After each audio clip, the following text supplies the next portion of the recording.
Hello, everyone. Welcome back to Britton's Hangout Hour, episode 86. I'm here with a returning guest, EpicTalez. How you doing, man? Good. How you doing? I'm doing pretty good. I'm doing pretty good. You've been getting around recently. You were on Dee's video the other day. Yeah, like I'm so grateful that she thought to include me in that video. It's something that I'm highly you know, passionate about, talking about like mental health and how to cope and like deal with it. I've been through like my fair share of hardship and depression and deteriorations in my mental state. So being able to share some of the things that helped me out was very I was honored to do that. Yeah, I like what you said. You made me want to pick up that book you were talking about. Yeah, like the Meditations of Marcus Aurelius, the Enchiridion of Epictetus, and the Book of Disquiets. Those are books that I've read. I cannot tell you how many times I've read, for instance, the Enchiridion of Epictetus. Like I've read it so many times, and it's like every time I start heading towards depression, I read the book, and then it really calms me down, no matter what is going on in my life. Yeah, I hear you. I know what you mean. I definitely have also read books while I've felt um down in my life. And there are books that have been helpful, like the one I mentioned in Dee's video, because I was also on there. Yeah. I saw your video. I saw your video. Yeah, she was like, I try to think keep it under I two think it was minutes. this writer, this famous writer. What's his name? The one you mentioned. Um, God damn it, forget his name. The writer that you mentioned in your video. Which one? Was the first one or the Um, second one? I think the second one, the one that you towards the end, is Oh, quite popular. Hitchens? Yeah. Yeah, Hitchens. Yeah, like that's like staple for me as well. Yeah, I'll admit I'm pretty mixed on his stuff, but I do enjoy Mortality quite a bit. Yeah, yeah. Which I read that a long time ago, but yeah. he he wrote that as he was dying of cancer. So, Hmm. mm-hmm.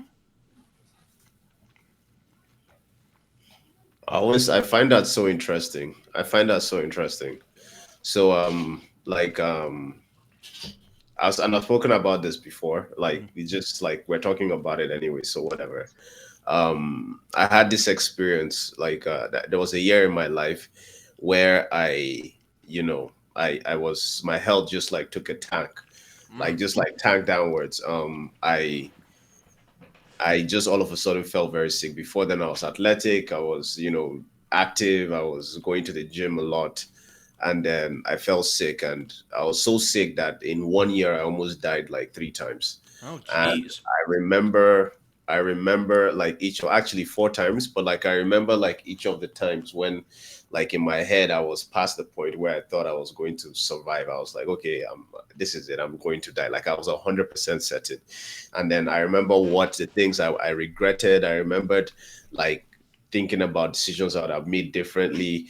And just like my level of thinking, like automatically elevated to this level because all of a sudden time like felt finite. My time was finite, and there were so many thoughts that needed to be processed before I could begin to even start processing the fact that I was going to die. And just like that, the idea of writing a book while you're dying is one that if God forbid I die a slow death, but like if it's going to be like that, then I'll probably write something to capture my ideas. Yeah, that's yeah, wow. You didn't mention that. You just said you had a bunch of health problems. Jeez, man. Well, I'm glad you're still with us, man. Really. Yeah, I'm glad I'm here too. I still have the health problems, but I manage them better now. So yeah, in a much better place. Yeah, I hear you. I'll admit I haven't had very many serious health problems. Very fortunately. Um, oh God, I don't even. The only surgery I remember having was like, it was related to my teeth. So there you go. Yeah. I've only had like one surgery as well, but that one I insisted. The doctor gave me the option. I insisted on being awake. It was on my foot, so I was awake while it was happening, but I was under like some heavy, like anti-pain medication. So yeah, it was weird. They were just like cutting into me, and I could see my bones and shit. That must have been freaky. Though again, you were on a I've always been like weird with like with stuff like that. Like yeah, you're just for like me, I looking was just down and like, your yeah, like foot's open. You're like, oh, cool. yeah, no. Like the whole time when they told me about the surgery, I was like depressed, like, I'm gonna break my streak of never having to do a surgery. I was just thinking, shit, like I'm probably gonna be sick for a while. I won't be able to walk. And the doctor was just like, well, you can be awake for this. And then I immediately got excited. And then when I was excited, my mom was just like, wow, you've been whining and you've been so moody for like a whole week. And when they tell you you can actually be awake for the surgery, you're excited now. Like, yeah, my mom, that was part of the reason they sent me for deliverance, man. Yeah, people are weird like that, you know, or Yeah, at least I think so. yeah. But Though, yeah, it was interesting experience. yeah, though I have had mental health issues. Though I don't like saying I'm mentally ill. I mean, there's nothing wrong with that term, but I prefer saying I have chronic psychic pain. Hmm. So it's kind of like so it's like Crohn's disease except mental. Because you learn to manage it, and it doesn't really go away, or at least that's what I've figured out. Yeah, Not entirely. like the thing with most of this is that like you have to find a way of managing it. Like I know what I do. Like I have like a whole ritual that I do to help me like stay mentally to because for me it's kind of like if you don't take care of your body, if you don't actively take care of your body, you're going to fall sick, right? Mm-hmm. If you don't actively take care of your mind, you're going to fall sick. It's going to go like you're going to like, like, and then if you add like extra stuff to it, like if you add like autism, when you add like, any kind of neurodivergence, like, or like ADHD, you add it to that mixture, then like it's something that you have to take an active role in taking care of your mind. If not, like you're just if you do nothing and you're just trying to manage it passively, you're just going to like trend downwards, so I have like just like rituals that, and it's from reading like several books. There's this book, another book I could have mentioned in that thing, but and this one is a kind of like a religious text, but I read it back to back. Is the Tibetan Book of the Dead, and I've they heard this. it's such a good book. It's a weird book to read, but its ideas on life and death are so interesting. So it's like they talked about something about like depriving about they said something about fasting there. Mm. So like I really got into like not even forget like the religious aspect of fasting, the physical, what happens to your body while you fast and what happens to your mind as a result as well is one of the things that I do to like keep my mental health to you know keep my mental health like stable, keep myself mentally stable. Yeah, that's generally what I do, or I go see friends, or I talk with people, or you know. Also, doing this podcast has really helped helped things. I think I'm a lot better than I was when I first started it. Yeah, Though yeah. I imagine there's probably going to be some people who, when eventually they watch this, are going to be like, "Wow, Britton, that's a brilliant take there." But you know, Yeah, for me, it's like when I start my mental health starts deteriorating. I stop. Like I shrink. I stop. I leave like the social. I don't. I need to be alone. Like yeah, alone, like I would figure it out because sometimes it's just like the stress of like socializing and trying to be because like when you're talking with someone, for instance, like you're like there's a book to per persona. Like of course it doesn't mean you're not genuine or you're not like authentic, but there's an authentic there's a genuine aspect of yourself that you show on booktube that's different from who you actually are. Mm. there's an effort you put into, like, if you have to go to the office, there's an effort you put into like creating a persona. If you have to go to school, is an F. So it's like I have to like discard all those personas. I have to be alone by myself to really heal, to really like, okay, now like I've exposed my thoughts and my mind to myself. Now I can start the process of healing. And then I start reading books, and then I start meditating, and then I start fasting, and then eventually I come out of it. So yeah. Oh yeah, I know. I know what you're saying. I don't know if I do that exact. I probably should meditate more, but I've been praying a lot more recently. So there you go. Prayer is a type of meditation. it's Yeah, it's yeah, like yes, I guess it where is. you put yourself in your mind to pray to an entity, and like I can't control, like this one is past my power, I'm surrendering it to you. Like that's like the basis of meditation. So it's a different kind of meditation, but it's the same kind of thing. I mean, I pray too. I've definitely like actually done meditation, but I just have a hard time sitting still. Mm. Because I don't know how much I don't want to be presumptuous, but I don't know how much like hip hop you listen to, but I remember I was listening to Kendrick Lamar the other day because he's been out again recently.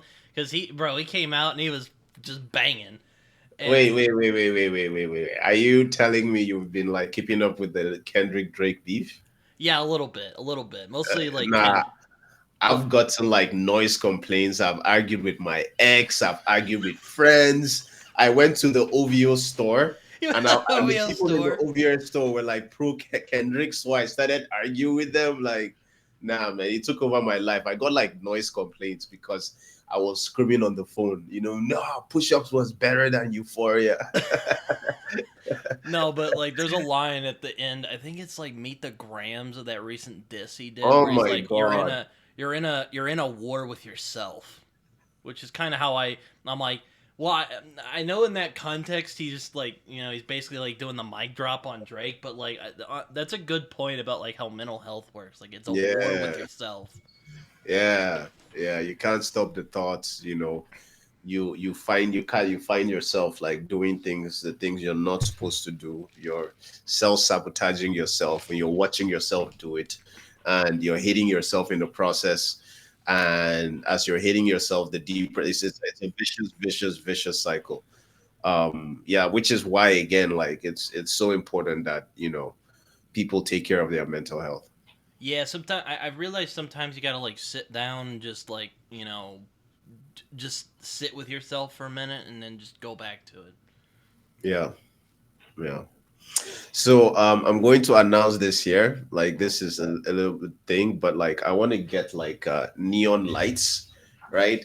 That say Epic Tales here. Ooh, yeah, And that then would be it's gonna great. appear on all my videos. So yeah, it's just super expensive now, but that's what is going to be there. I also got like a painting of like a man facing down a dragon, which is coming probably before the end of next week. But like, yeah, I think I'm going to put the Epic Tales there. I've actually been thinking about you recently because I did a conversation with a guy named Clayton Snyder, and I guess I must have forgotten or something. But apparently, he co-wrote the third Beyond Redemption book with Michael Yeah, Fletcher. And I'm yeah, like, yeah. oh He yeah, did. you're that guy. Okay, yeah. Yeah, How was he's that? written. He's written like I think one or two other books with Michael Fletcher. Yeah, that was kind of that was an interesting experience. I'm like, so how was it writing in that? It's all like, So I haven't read it yet. I'm scared. I'm actually so terrified I wouldn't like it. Because like I came from Michael Fletcher. I didn't come from anybody else. And I'm not trying to like, shade Clayton Snyder, but I haven't read any of his stuff, so I don't know to trust him with the story that I love so much. yeah, I hear you. I was kind of I was like, why are you bringing in like a co-writer to help you out with it? And I asked Yeah. him about it. I was like, so like, did he like come to you or did you like walk up to Well, I guess he would have had to come up to you, but like, how did that happen? And he explained it. It was Oh, did have you released that video? not yet. Yeah, Oh, okay. it's As soon probably as gonna be when a you it's probably gonna when be a you couple of weeks. I have a bunch of oh man. when you release it, like tag me in that. I'll check it out. I All want right, to check. yeah, yeah, I will, I will. But yeah, I mean, oh God, what was the last? Um, well, I mean, I've been trying to, I tried to stay busy. That's how I try. I don't know if it doesn't always work. I'll admit, but like sometimes when you like keep yourself occupied with things, that can help out with your, the mental. Yeah, I completely agree. Like they're like four. I could even show it to you, but like there are like four. Let me see, five things that like if I do like every day, then like no matter what, like I'm like okay, my day has been productive, and I don't have a reason to be depressed. But if I slack on any of those things, a fat bee just came to my house. Okay, but if I slack on any of those things for an extended period of time, I start to get depressed. Like it's like clockwork. It's like if I start feeling myself getting depressed, I ask myself, okay, have you been writing? Have you been reading? Have you been reading? Have you been writing? Have you been video editing? Have you been making videos? Have you been like let me show you. Okay. Yeah. So it's like you see that's like a calendar. Oh yeah, yeah, yeah. I see it. So every day, so on Sunday I wrote 876 words on. I don't know if you can see it, but each day like I tick, and the ideal days when I do this. This is my morning routine, self development, writing. This is anything concerning EpicTalez and reading. So if I don't do one of these, or I consistently like slack on some of those like routine things, then like I start getting like depressed, and it fucks with me. Yeah, I know what you mean. I've been seeing booktubers talking a lot recently about like productivity and I don't know. I don't want to say I haven't had problems with that yet because I'm afraid I might jinx myself. But like, I just like doing it. I only get nervous when I make the longer videos because I have a couple podcasts on here that are backed up and like they're not short. And like I don't want to like run out of room because that's happened to me before and it is not a fun feeling. It is not fun. Yeah, Like I have to clean up all this stuff. yeah. What are you reading right now? Well, I actually just put out my books I hope to read this summer, but I'm hoping to start actually tomorrow since it's gonna be June 1st tomorrow. But yeah, I'm hoping to start The Power of the Dog by Don Oh, Winslow, which is a crime novel. And I am in the midst of this giant chunker right here, Jonathan Strange and Mr. Norrell. Um, nice, so nice. yeah. Yeah, like I'm reading Richard Nell's Kingdom of Paradise. Loving it, loving it. I read book one. I finished. I realized something. I'm actually a very very fast reader. Mm. I read book three of the Drowned Kingdom like in one day, in literally less than 24 hours. That's first of all, that's like almost 500 pages. Damn, dude. Um, I know. I like I after doing that, Must have been like really I readable, jumped. or you were just cranking through No, it. I know I didn't do anything else. I did. Let me show you the book. I didn't do anything else. Like I just woke up in the morning. I started reading the night before, like around 8. It's like this chunky. I Woo. read this in 24 hours. So it's like I'm like, okay, well, if I can do that, like how much can I, motivate myself to read in a month? And then I did like 5 books in 2 weeks, like 5 chunky books in 2 weeks. Damn. And then Like after I crazy. did that, then I just felt burnt out. So now I'm like in book two of in the Kingdom of Ash. I think that's the name of the series in general. Hmm. And yeah, I'm just finding it tough. Like the last couple chapters, my brain is just like burnt out. Yeah, sometimes gotta step you gotta step back sometimes is what I've learned. Yeah, yeah. Um though yeah, May I had some mental health stuff come up and just a bunch of random crap happen, so that kind of affected my reading. But I'm hoping to get back on track the time June gets along. Also, I'm reading a really chunky book right now. It's like, and I can't find the time, and yeah, you know how it is. The Yeah. the reader struggle.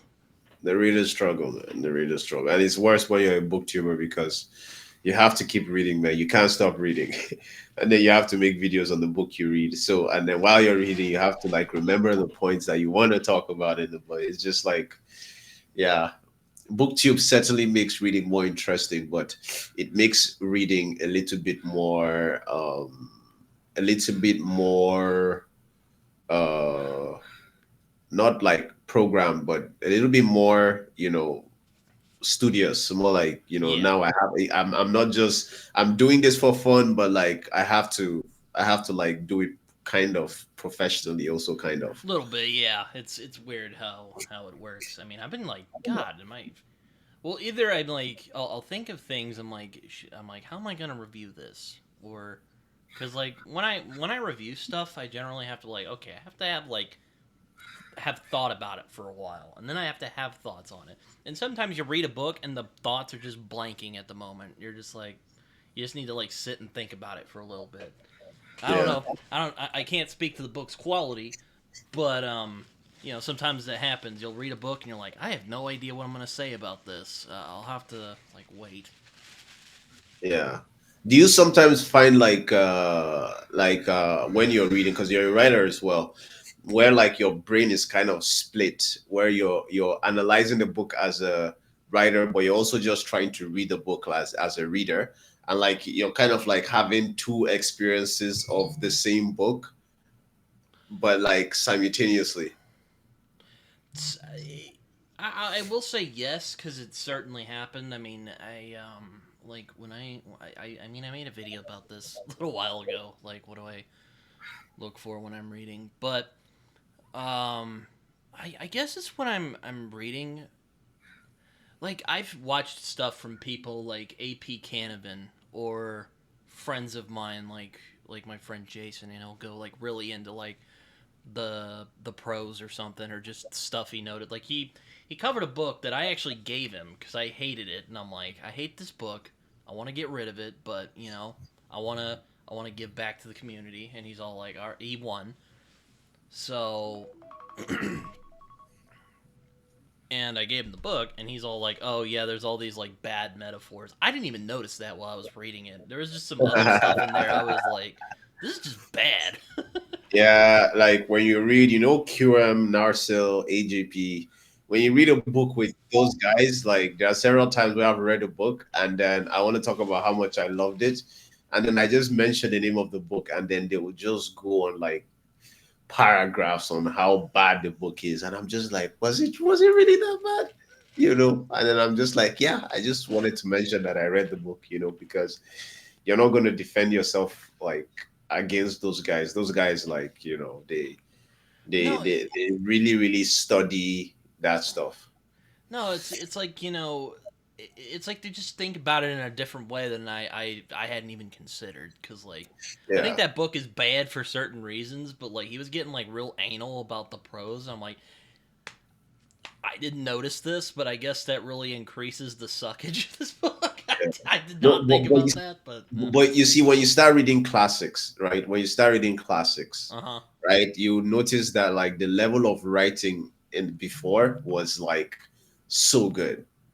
It was so good. So if you read a lot of classics and before, like, so for instance, and I'm not saying this for all indie novels, right? But Mm-hmm. because they are indie novels, like my channel is most of I only do book reviews for indie novels, for instance. Like I really fuck with indie novels.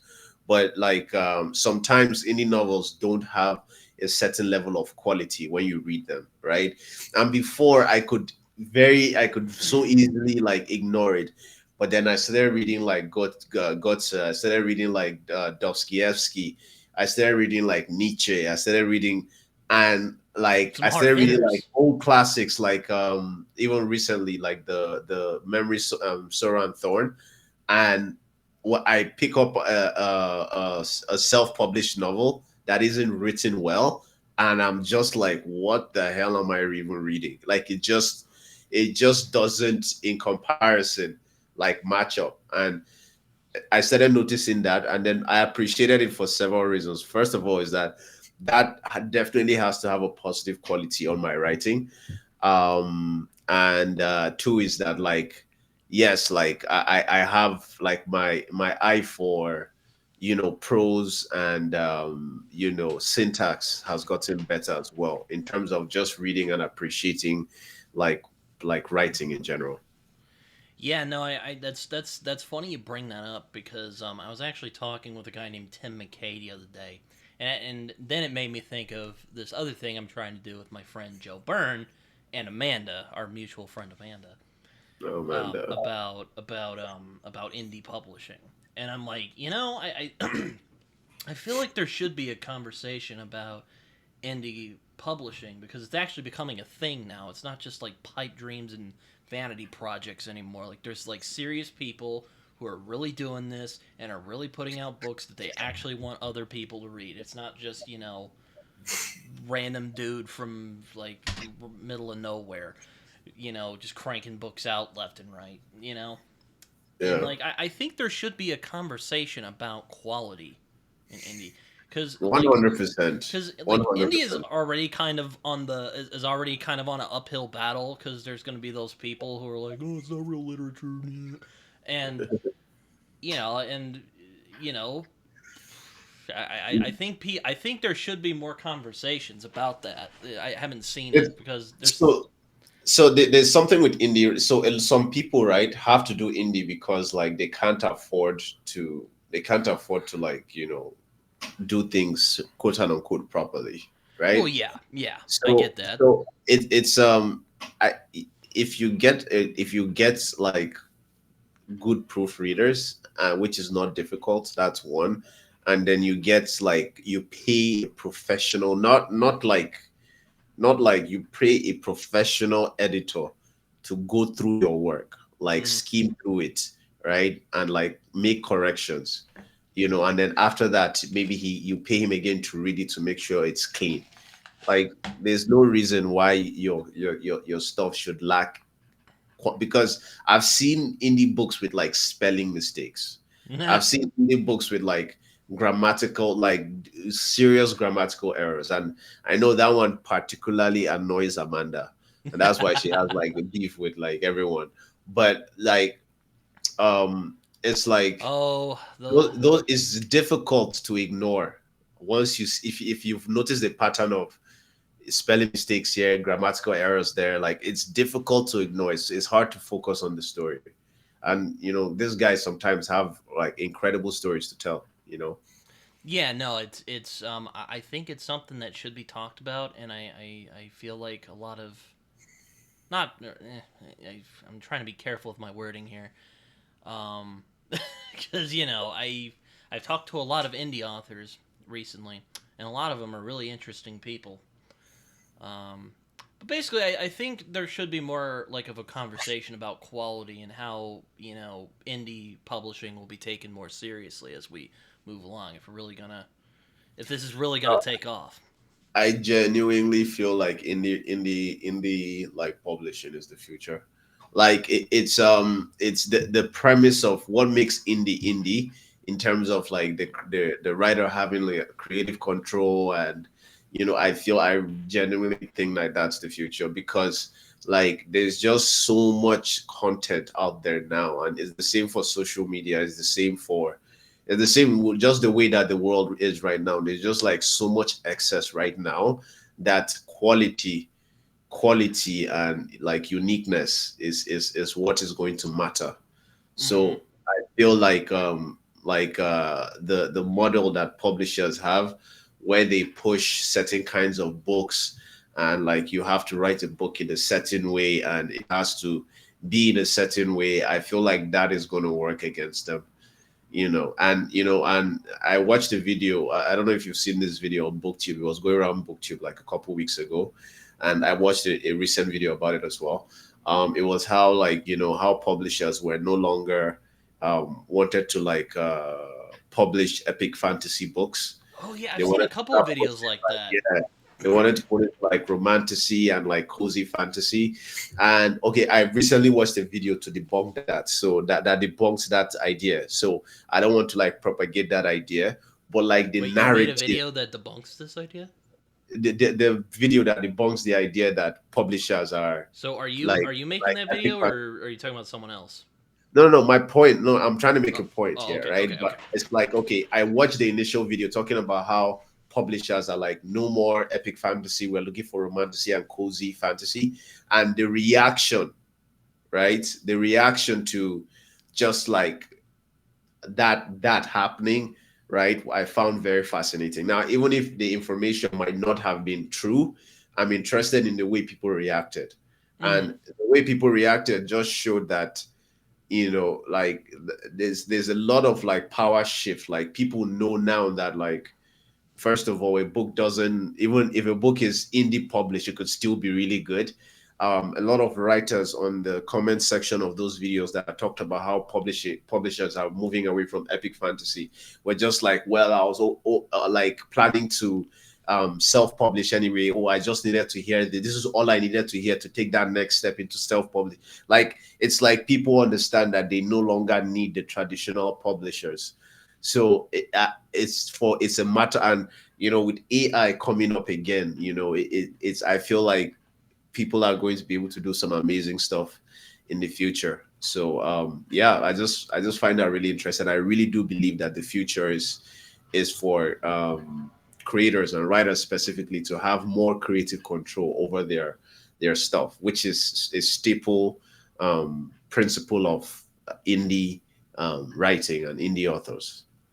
Yeah, no, I hear you, and I think I find it personally interesting how the indie self publishing has really been kind of getting, again, it's like really we're seeing actual stories. Like I recently have been starting to really go into the indie scene. I've read a couple of books and I've enjoyed some, and there's some other ones I don't think. Well, let me think about it. I don't think I've actually disliked an indie book I've read yet. So I I think could give you some. what. I could give you some that you'd absolutely hate. I don't doubt you for a moment. But it's I have this weird thing that always happens to me. I'll start being like, oh man, I think this might like. So I'll do something. I'll be like, hey, have you guys been thinking about this? And then like like a week or so later, people will start being like, oh, is this happening? I'm like, I was just talking about that. I mean, I was Yeah. talking about.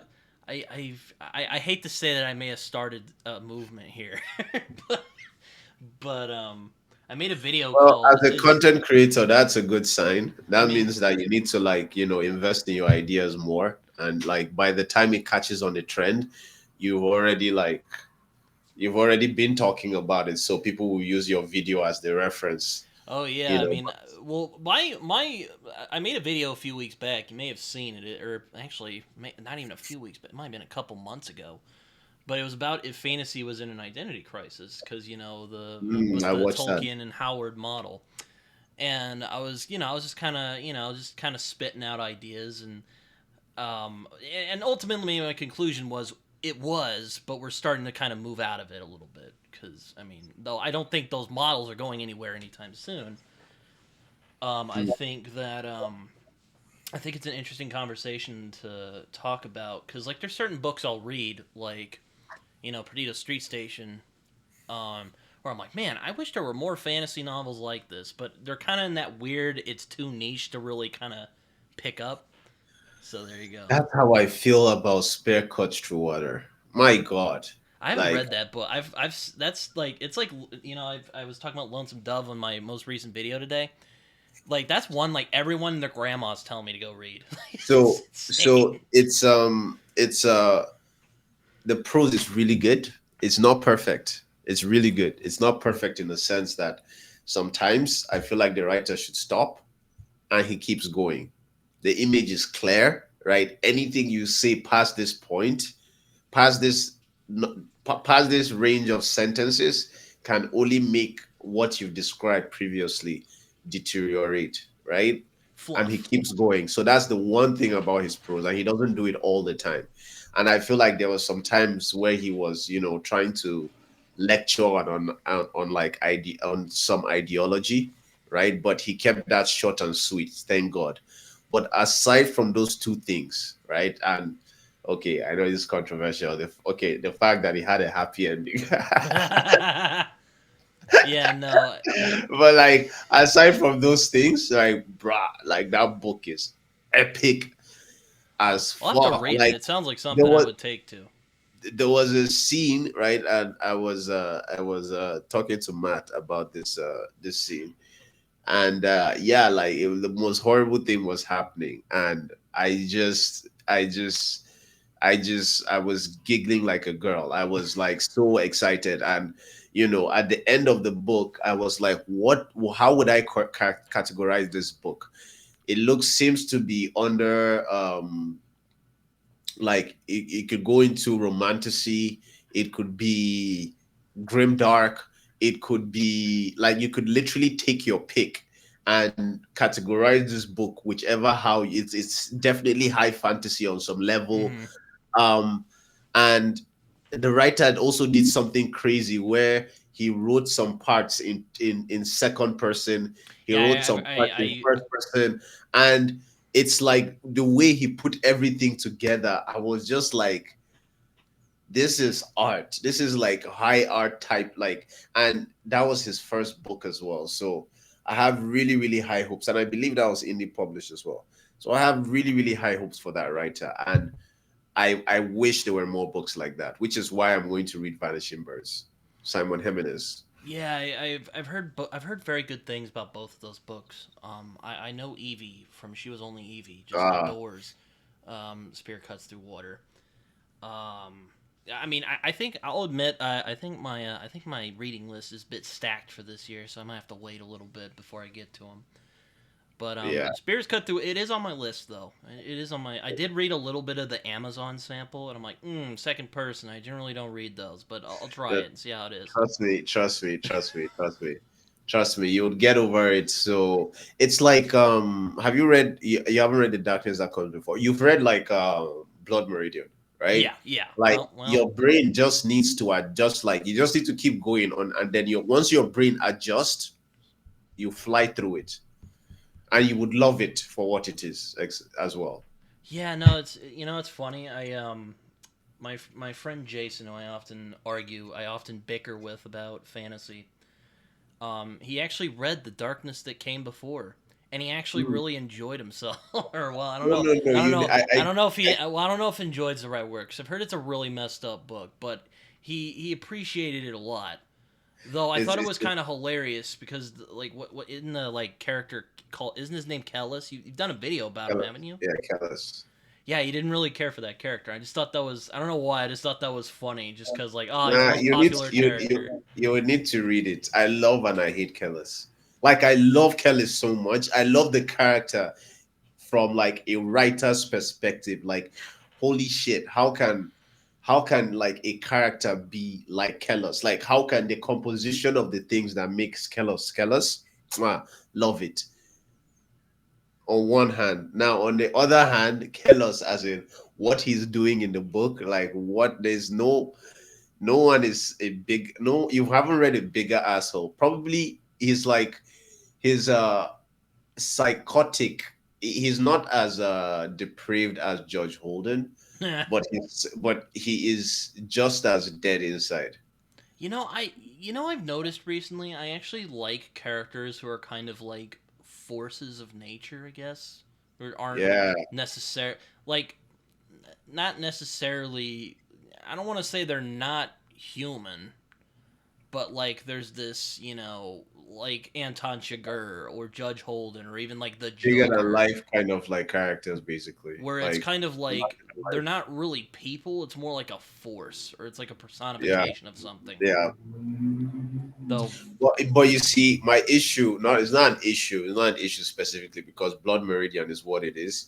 But it's like I would have loved, like I would have loved if there was a character in Blood Meridian that could argue Judge Holden's point of view, right?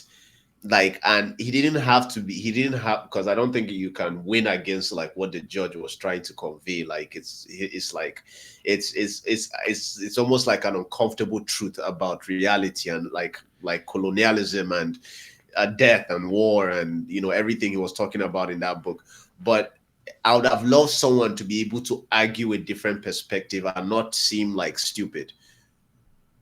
Well, I mean, Like he Tobin didn't have kind to of win the does, but argument. not really. It's kind of Sorry. weird. Tobin Yes, kind of because does. the way it ended, like he will never die. He will never, like, my dude is dancing. That was also Cormac McCarthy like saying "fuck you" to happy endings. But that aside, Hey, that hey, aside, that's a fire scene. I have to. That's it's a fire scene, but it's just like, as what the hell, as though? Jemmy Nuts would say, it's cash money.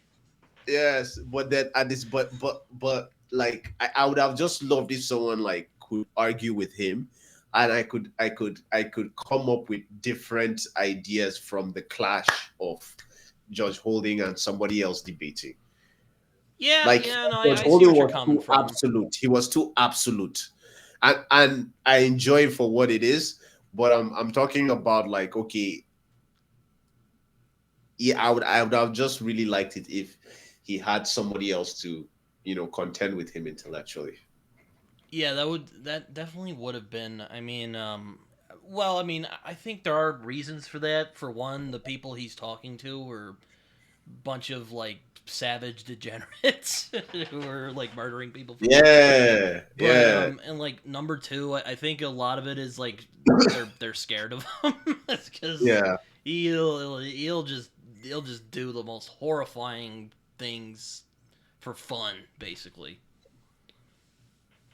Hmm. Though, yeah, I hear what you're saying. It's definitely a yeah. I mean, it's interesting. You know, I was actually thinking the other day, or I was talking with somebody about how Cormac McCarthy does characterization, and how, like, there's not a lot of internality in his work. Like there are some books where he does it. Like I read Suttree, and there's a little bit of that in there. And even No Country for Old Men, you see inside the sheriff's head because there are first person passages where he's, talking about stuff he's seen. And I'm like, well, it's because he does like characterization differently. Like, you don't get like a Joe Abercrombie or that this kind of like internal, like I most would of his call it characters. Michael Fletcher type of, Yeah, like, everything they are thinking. yeah, it's more like here's what they do, deal with it. So, And again, it's kind of I can understand how it'll turn people off because you're like, well, this sucks. so, there was this writing competition. I think, like, there were up to like 3-4 thousand writers, and I came like 150th or so, which is not bad That's pretty technically. But good. I wrote, like, I wrote my thing, and when I wrote it because I had just read the first law, Mm. and when I wrote it, I was like, I was basically trying to be Joe Recombre, and I was like doing the internal dialogue thing, and then I gave it to that professor Ray, the one that has come on my channel several times. Mm. And Ray looked at it and he was just like, remove all the internal thoughts, just use actions to convey what the writer, what the convey what the characters are thinking. Like, don't make it so overt, right? And then I did it, and then after I did it, like, he asked me which one I preferred. I was like, I preferred the original stuff that I did. But then I trust him so much that I was like, okay, for like to submit for the competition, I'll use the edited version and I'll do it in the format that you said I should. Shit. So I did that, and then I came back, like, I think it was last year, and then I looked at it, I read it again, and I 100% preferred not internalizing and putting out like the mind, with like the thoughts of the characters, like, Mm. overtly like that. It's a lot more powerful when you allow the reader to imagine that, because you're giving them like a space to project themselves onto the character, Yeah, exactly. assume why the characters are, so you're forcing them to co-create with you. And when you're able to co-create with a writer as you're reading their book with their characters and everything, the book ends up because of just how much effort it took, because it takes more effort. Mm-hmm. You're not just reading passively, right? I find that that helps you connect with the book as a reader a lot more, because Mm-hmm. you've invested actual mental efforts to understand the characters.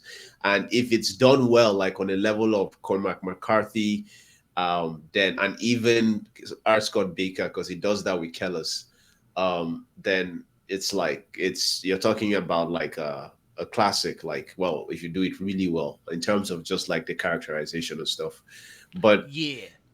And it really made me think. Like, I'm like, God, I guess that means there's like multiple ways to do characterization. You know, it's yeah, not necessarily that. That's why I try. I try. I don't know if I always succeed, but I try not to be like, okay, this is how you do it. yeah, no, no, Now, no, I generally am like, this is how I do it. You can do yeah, whatever you want. You can take my yeah, advice. You can say I'm an idiot, but here's what I yeah. do. Yeah, it's that moniker of like show don't tell kind of thing. And like, I love Beyond Redemption, I love the First Law. Oh Like, yeah, they're i fantastic. I'm can't not i saying can't there's anything wrong imagine with those. I can't imagine like reading the First Law and not, experiencing the bloody nice mind while he's doing what he's doing, or Sandan Gloctor like talking about stairs and just like how he wants to Hoping like he's not torture he's everyone. not a body in And the water. yeah, and like the Geiger's Conquered in Beyond Redemption, like just with their thoughts. And like, see, Michael Fletcher, there's one thing that Michael Fletcher does that I have not seen any other writer do as well. It's like, and I've seen it with his other books as well. The way he integrates the different aspects of his books, the way he puts like in Beyond Redemption, for, and I know I've made this point a lot of times, but like Mm-hmm. I feel like people don't talk about it enough with Michael Fletcher specifically. The way he integrates the characterization of the characters Mm-hmm. with the magic system, with the world. It's like you cannot take any element out of it. Like if you took any of those elements out of it, it falls to pieces. So you're reading the book and it's so cohesively put together. Yo, man. Like, and how am I to now tell someone like Michael Fletcher, well, don't give me the internal thoughts of the characters?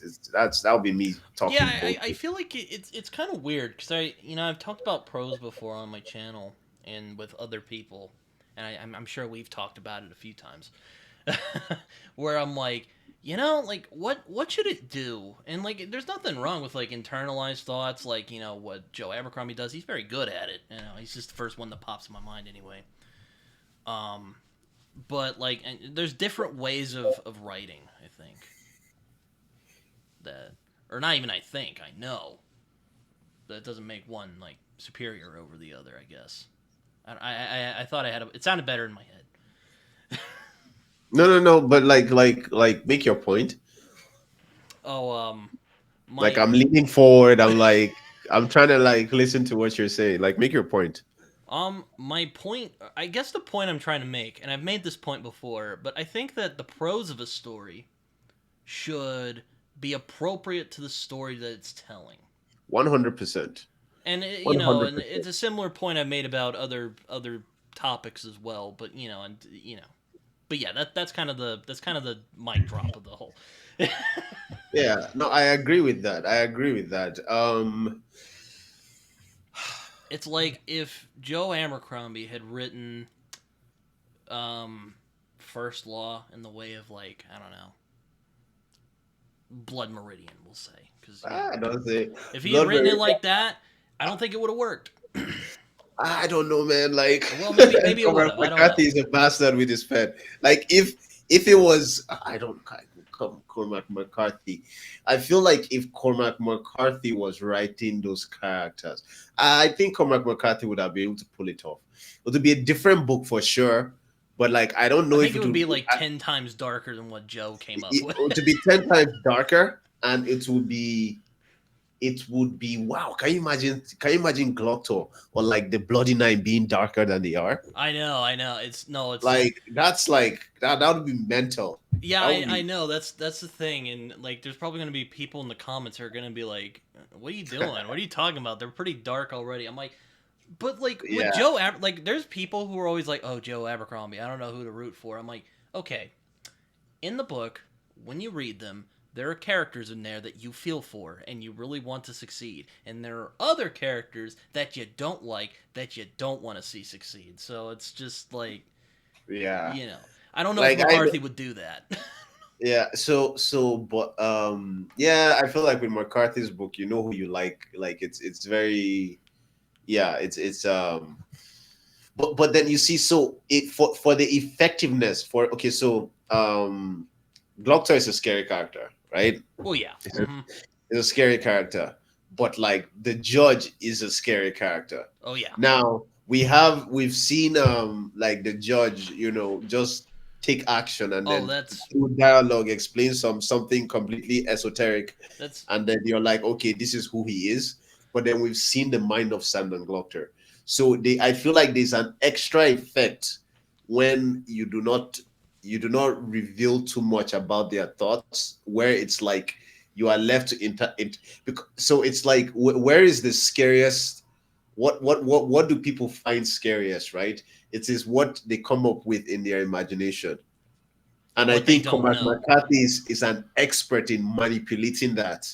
But with Glotter, you can imagine exactly what Joe Abercrombie wants you to imagine. So if Joe Abercrombie was pushing, his imagination to the scariest he could to describe a character like Glotter, but for you that wasn't like all that, Hmm. then it's like, okay, if you do not view in some kind of ways, view what Yeah. scary is or what horror is from this same way that Joe Abercrombie does, then like it might not have the same effect. You know Yeah, what I mean? yeah, I know what you mean, and that's a good thing you brought up Judge Holden, because I was talking about characterization, and I'm like, and I and it doesn't have to just be that Joe Abercrombie like internality. There's that scene at the very beginning when we first meet him, where he walks up, basically just makes a bunch of bullshit up about this preacher up there, ruins his life, and then admits that he did it, and everyone just starts laughing. That tells you everything you need to know about who the judge is as a person. And Yeah, there's no like, oh, I'm gonna ruin this guy's life. Oh boy, can't yeah, wait. But to drop the yeah. mic on this dude or something like that. And then he was so casual about it, like he's Oh, I still so don't. goddamn casual. I People were chasing that guy to like kill him. He was running for his life, and my guy was drinking and making jokes at a bar. Yeah, I still don't. Don't understand how they just started laughing like that. I might have to ask like AJP or something about that, because he's a lot smarter than me. He's probably put a lot more thought about it than I did.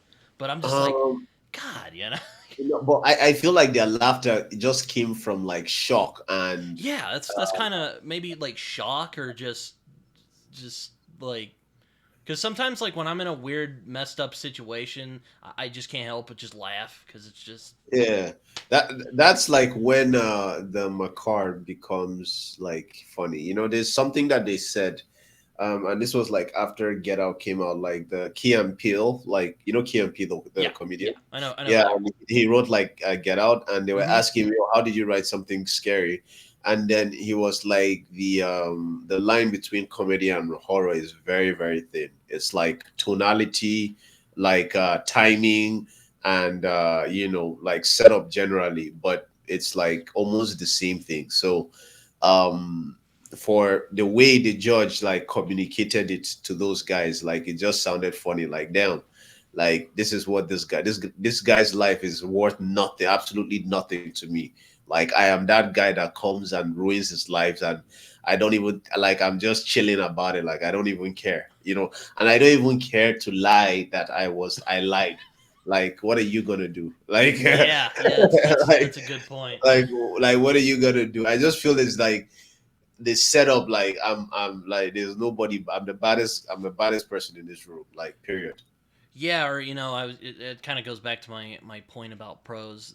I've seen this sort of trend where people want like stripped back prose as like the kind of like popular thing they want, and like there's nothing wrong with that. There's good books that have really stripped down prose. I mean, like I said, McCarthy's done it.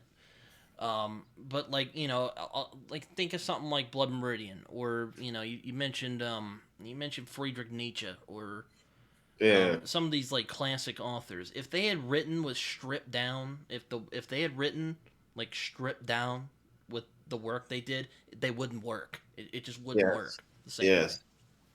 Yes, yes. And something else that Jabbercomby was the first person that really did it, and I really I he did it so well that I noticed it like very clearly. But if you're reading the first law, the prose changes depending on the point of view. Yeah, And I thought that was very brilliant because it's like you are showing on an abstract, on a meta level, that these characters think differently. So if you're going to be in their minds, it's going to sound different, mm, which is brilliant again. Which is, and of course he pulled it off so well. Like pulled it off. So, beneath the ruins, book two, before they are hanged, beneath the ruins, before they are hanged in book two of like the first law.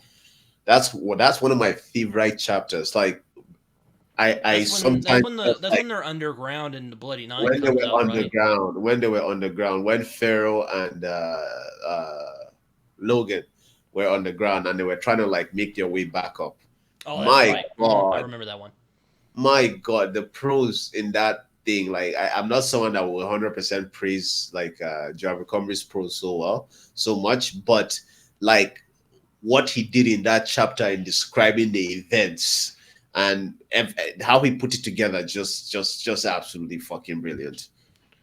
Yeah, no, he's really yeah, he's quite good at like putting scenes together, Yeah, and yeah, yeah. especially when like Bloody Nine comes out, you're just like Uh, run for your lives. oh my God, the bloody nine. He said he caught the shanker. His head was the anvil. His hand was the hammer, and then he smashed his head, smash, and then when he was like fly, it was like flat head. Like, so I listened to the audiobook and I read it at the same time, and I'm just like, oh, like Job Comby's Had to like take ability. them off. You're like, oh, Yes, like how he was like, oh, like the bloody night, like when the giant came and the giant was like swinging the sword and the bloody lines. He described it as the bloody line was dodging the stuff like he was a shifting shadow, like he was the shifting shadow from flames or something like that. Like they couldn't touch him, and then when the bloody knife felt the touch of his, he felt that the giant was slowing down. He felt like the touch of the moment, like he did like one, two, three, and then he jumped in the air and was screaming. And as he was screaming, like his scream was so terrifying that it felt like the walls themselves like shrunk back. Like he said, like like the way he put. I know it sounds like so nerdy and so weird the way I'm talking about it, oh no, but yeah, the no, it's good. description of it is so sick, so sick, so sick. Yeah, no, he's really good at that. I mean, if I ever had the opportunity to talk to Joe Abercrombie, I would definitely ask him. For one, I would probably ask him if he would ever write a crime novel. Yeah. But He would act. I actually think he'll be able to pull it off, like at a very high level as well. I did see they announced his new book, The Devils, which looks interesting. I don't know how that's gonna go, but we'll see. Yeah, I bet it's probably dope. Like I haven't really read much of him since then. That's Um, fair. I mean, I read Best Served Cold, and I'm like, I'm gonna take a break. I'm getting a little burned out on the. I love you, yeah, Joe, but we need to like we chill a little bit. chill for a minute. Exactly. Yeah, Also, yeah. Best Served Cold was a little long, which is kind of which I mean, it's a good book. There's not he hasn't written anything bad, but it's just kind of So like so I usually get turned off if it's like and it's one of the reasons why Epic Tales. Like I get turned off when it's just like a standalone. Oh, okay. because I feel like I will not be satisfied at the end of it. It's an assumption, and I'm probably wrong like sometimes to judge a book like that, but I like a series that like takes something away from my, like that chips away from me, like takes something away from me permanently. I don't know how to explain it. I like something that like messes with my. I like something that I can invest like emotions and like emotions and mental like energy towards like for an extended period of time. Yeah, it's kind of like when I stopped reading. Like I when it like it was like last year, I started binging Berserk, and then like after the like Lost Children arc, I'm like, okay, I don't know if I can take this anymore. Like, look, I love you, Berserk, but I gotta put you down for a second. For a second, I yeah, need to that's fair. to That's chill fair. out. That's fair. Like, look, I've said it before. The eclipse. The eclipse is bad, but like, Yeah. oh man, that Lost Children arc. I'm like, oh my, No, I that was remember so that. like fucked beyond measure. It was I I had to. remember when I first read the Lost Children arc. I remember that I was depressed, but I was so young at the time. I didn't understand. I Oh, I just wasn't understood depressed. that I I was was deeply unhappy. disturbed. It I, wasn't I, even a No, I started reading that shit when I was like 10. Like my well. mind was definitely not like it wasn't developed enough to handle Who that let you kind of read that when darkness. you were 10? It was available. Like it was right there. Like what was I gonna do? Not read it? But like I did not have my mind was not ready for that kind of stuff. But of course I read it, enjoyed it, and I kept reading it. But I remember that I was just like sad, Oh, it and is like the sad, but people it's were really asking me, why disturbing. are you sad, why are you sad, and I was just like, I don't know, but I do remember now I was reading Berserk at the time. Yeah, I know. Yeah, I had to put it down. I'm like, oh my god, that was so just fucked. Oh my god, that was.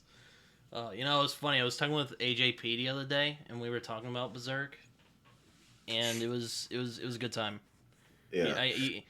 AJP, he's wild, man. We were. No, like I genuinely believe AJP is a savant. Like I genuinely believe it. Like I don't, if there's anyone that's like that I know that's like a genius, like it's AJP. Like he's actually like batshit crazy. Like he's mentally gone, but in the best way possible. Like you just have to have conversations with him, and you're just like, wow, like I never thought about it from that angle before. Like, and sometimes he's able to make like so AJB can make a statement and you're like, come on, that's a stretch. That you're stretching that. You took this and you took this little thing and you're running a mile with it. But then he explains it to you and you think you're just as insane as him afterwards. He's so like, Yeah, I yeah. remember he was on Right Consciousness's channel, Ian, Yeah, and he was yeah, yeah, talking about that's exactly what he was talking about, the yeah, exactly. alchemical like That's funny you meant. symbolism in blood That's what I meridian, thought of right? when you said that. That's hilarious. I was just like, what? I'm like, what are you talking about, man? What are you talking about? But then and then he's pulling from several sources of like literature and like information. Bro, if you read his book, like if you can stomach his book is messed up. But if you can stomach his book, like the problem with his book is that there are so many ideas that the problem with his book that there isn't a central idea. And it isn't that there aren't ideas in the book. There are too many ideas in the book. Mm. So your brain is constantly scattered. Like it never comes together to like, okay, this is what the central idea of this story is, which I feel like Mm. stories need. Yeah, But I saw you he's two talking on. I saw you guys talking on Discord the other day about. yeah, yeah, yeah, yeah. I was talking to Yeah, I remember you were like talking about like self editing and stuff. yeah, So no, no, he self-edited for sure.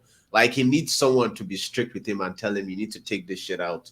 You need to like know, keep things coherent. Like, but again, he said that like he was inspired by Malazan when he was writing it. And if you're inspired to write a book like Malazan, then like okay, then it makes sense that it's difficult to. It's not coherent in the traditional way that oh man, like other stories are. Malazan. Yo, Have you that have you read Malazan? I've read book one, Oh, okay. but I want to do like a proper read along, and I'm not going to do once I start reading Malazan. I'm not going to do the thing where people like read one book and then they give up for like 2 years and then they come back and they read book two.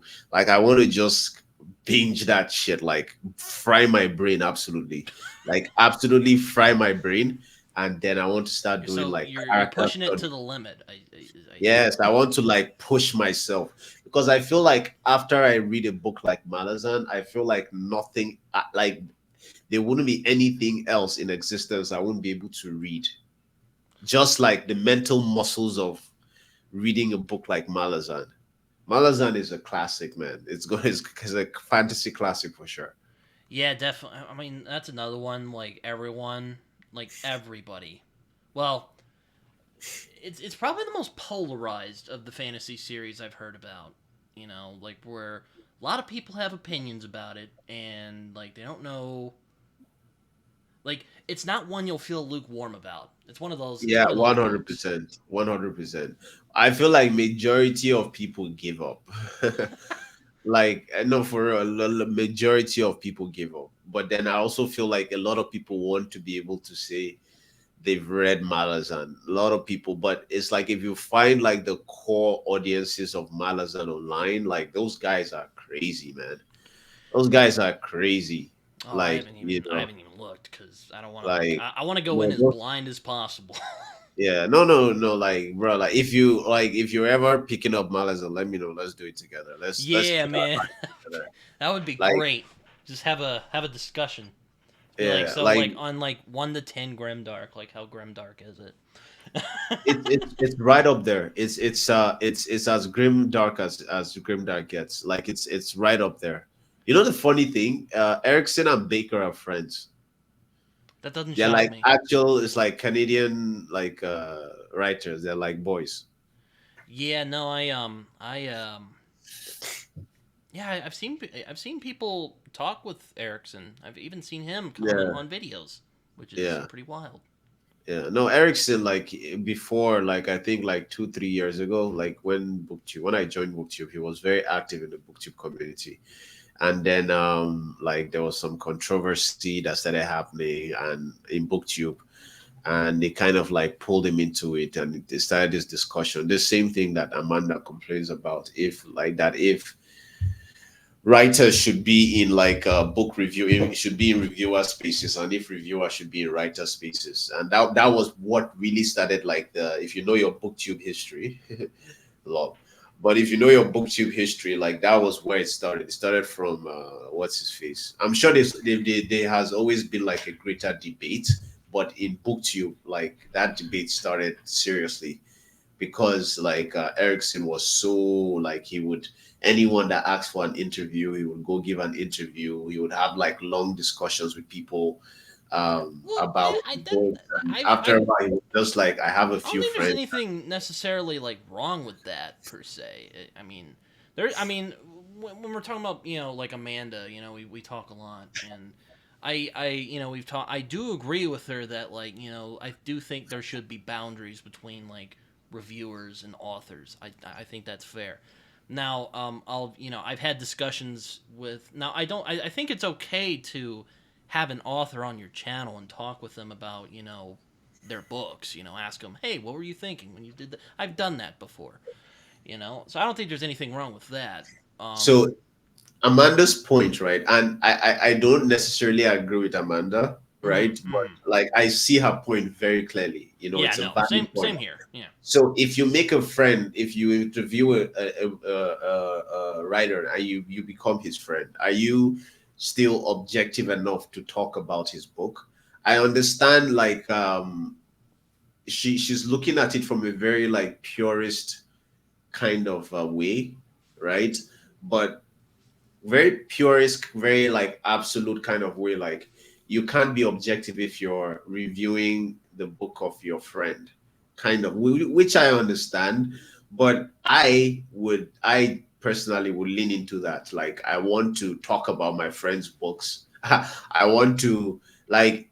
There's nothing. There's no. I'm happiest when I read a book where I like a writer and like I actually like enjoy a book that he's written, Hmm. then talking about it, that's like my peak. That's like peak happiness on when I'm like Well, yeah, creating I a mean, picture. when I usually have like when I usually talk with authors about their book, I usually like my objective really is for me to understand. Okay, what were you thinking when you wrote it? Like, what were you going for? And we kind of just talk about that, and that's kind of what we go off from. Yeah, yeah. Um, No, like Not I necessarily like, oh my gosh, your book was so good. Though I have said that. no, if I get even Winters on my channel, I'm nerding out.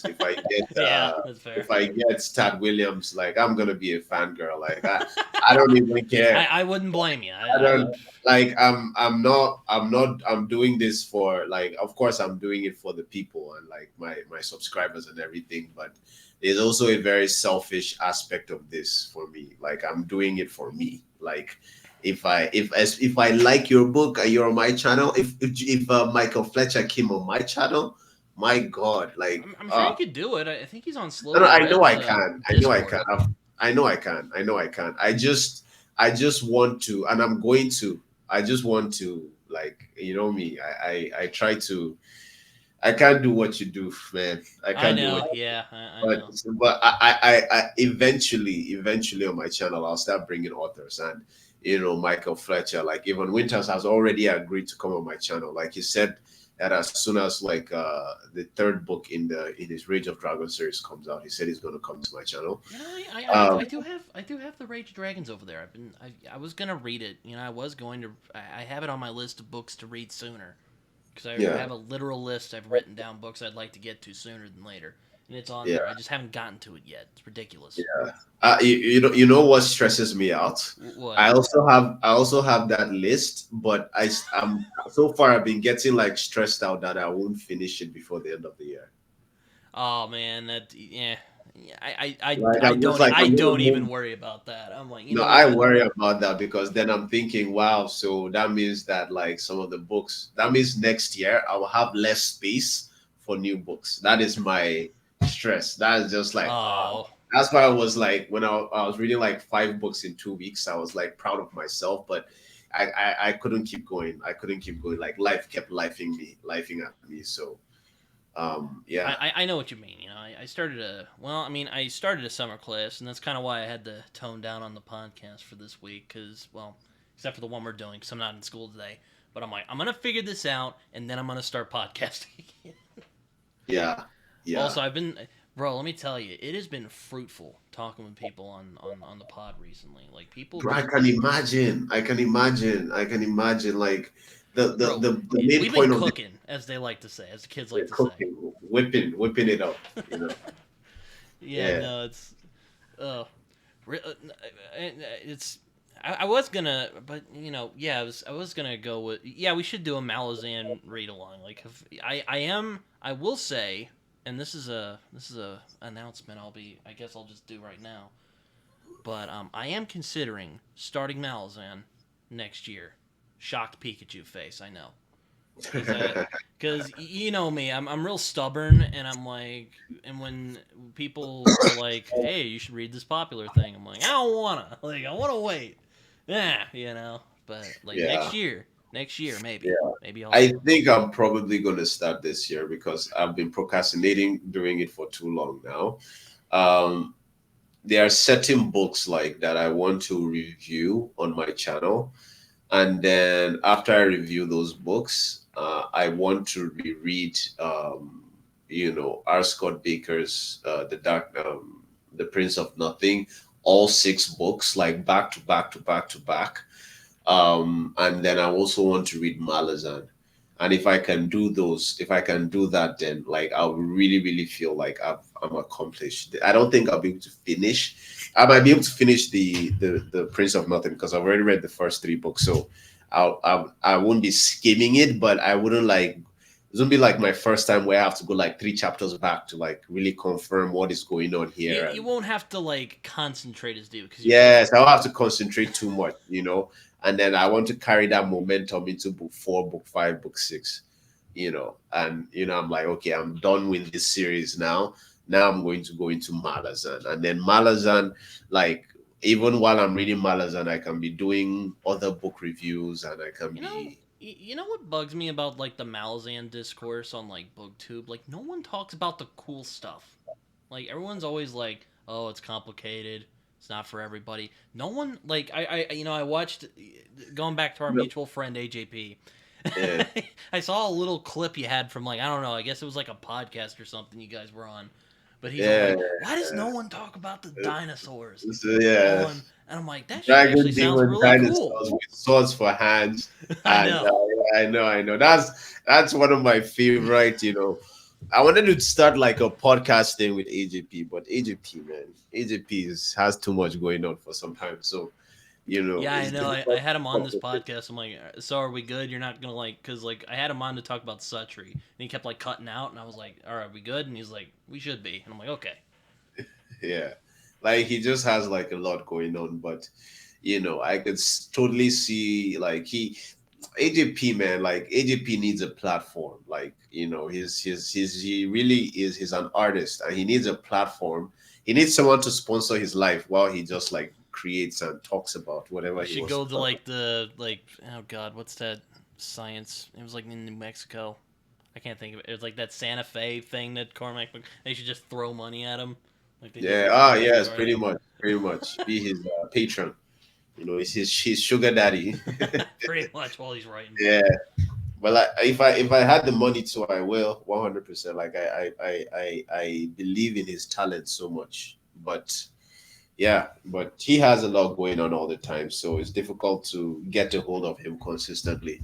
And the reason why we didn't really work is because I take like forever to edit, and like we both need time. But we're both artists, and he needs time, and I need time as well. So if we It's had someone like you that is just like, put shit together and just like, bro, I admire what you do so much, man. I admire what you do so much.